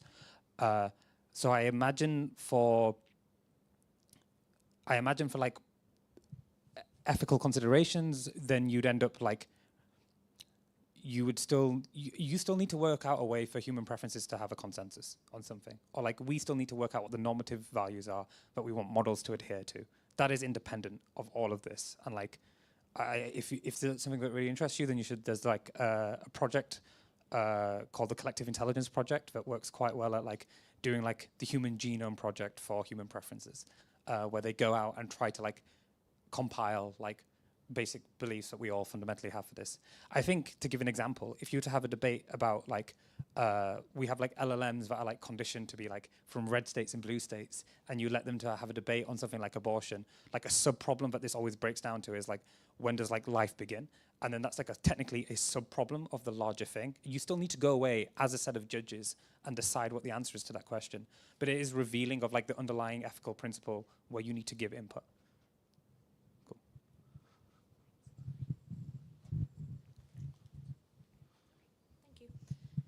Thanks for this, super interesting. I was wondering, like, in the broader discourse in this area and research and stuff, how much it's being applied, like, in commercial systems, and, like, how much they're sharing maybe about their findings through this oversight, through all these different types of oversight? So, like, the most successful oversight methods that are being applied at the moment currently just sit at OpenAI with their RLHF models. There's actually another type of oversight that I didn't talk about here because it doesn't really have a name, called like constitutional AI, which is a thing that the people at Anthropic have done, which is like a constitution of 100 lines of like, be good. And then from that, they can then like train a model. You actually use that as a proxy for like the reward learning here, and that becomes your reward model. I think in terms of like how open are they, I think they're quite good at sharing failure modes with people that they are concerned about. For example, examples are like sycophancy, where like it turns out when you train ChatGPT to be a great assistant, then a hallmark of being a great assistant is like reiterating your own views to yourself. So if you say, I am a Democrat, and then you ask it, what are my opinions on abortion, versus I am, a Republican, what are my views on abortion? Or like ask it about that. It will give you two very different answers, because the reward model has learned to be a good model, it should mimic back what it thinks you want to hear anyway. And like that's very well documented, and I think it's something that the research community is quite honest about. Another example is sandbagging, where like if you ask the model to explain something to like a 5-year-old, it like disproportionately dumbs it down more than necessary. And like these are all examples of like how when you let a model optimize just to like hit your engagement, it's not a good thing. But I think they're quite open, if I'm honest. The things that they probably don't share are like ways that they can make their products smarter. But in terms of making them safe, I think everybody is like kind of on board with what that looks like. Thanks. I have a follow-up as well. I'm Go on. thinking about, we were having conversations earlier about some of the more like open source ones that maybe have less sort of safety features and things like that someone might just be making like an LLM for, you know, for funsies. And then we were particularly thinking about one that was, you know, a guy, you know, the LLM sort of proposed that he kill himself. He ended up killing himself, and like those sort of more open source ones that are just let loose into the environment, hopefully again are like less likely. But is there any discussion about that sort of at a broader level, or do they focus on more of the like established resource laden like big corporate ones? Sorry, is the question like what does the safety community focus on? Well, like I suppose, are there any thoughts in the safety community about when these sorts of systems go like open source and are sort of let loose when we're thinking about safety versus like where is the focus? Is it maybe more on the big ticket, you know, Anthropic, OpenAI ones that are working with big things, or are you guys looking? Is there any discussion or about when it's gone sort of smaller models that are being used, Yeah, like? sure. So does that make sense? Yeah. So I think the AI safety community is not like a monolith, and I think lots of people care about like very different things. I think some people really, it's called model dissemination, or like model proliferation, where it's just like people are worried that like capabilities are given out without like necessary checks. I don't know if you just saw like the recent executive order that like puts a cap on compute for what has to be declared. I'm worried less about like the small models because they just can't do as many dangerous things. Like, I can ask Claude 2 to, I mean, I can't, but like Claude 2 at one point, you could ask it to make a bioweapon and it can, right? But like Llama can't do that. So I'm worried less about, I think there's less worry about less capable models and more about like the really capable ones. But in general, the idea about like, is open source good or not is like a hotly contested topic in like machine learning in general. Thank you. Cool.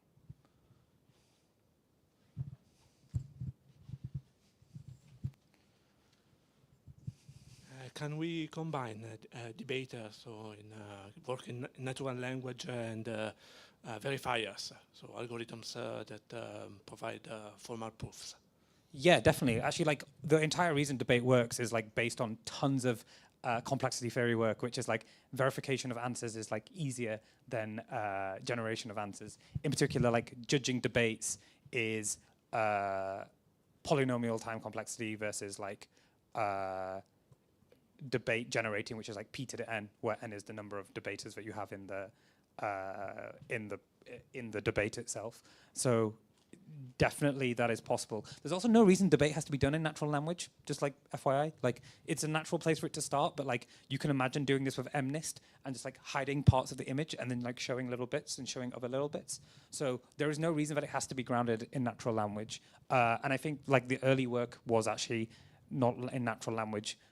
It's unclear if natural language is the best system to use debate for. On one hand, it's really expressive, which is really nice, and it's really interpretable by us as humans, but it also has no strict logic, and you can like, it's very easy to say lies in natural language. It's very expressive, maybe too expressive at times. So actually you kind of want to ground your debate with some tool use or like some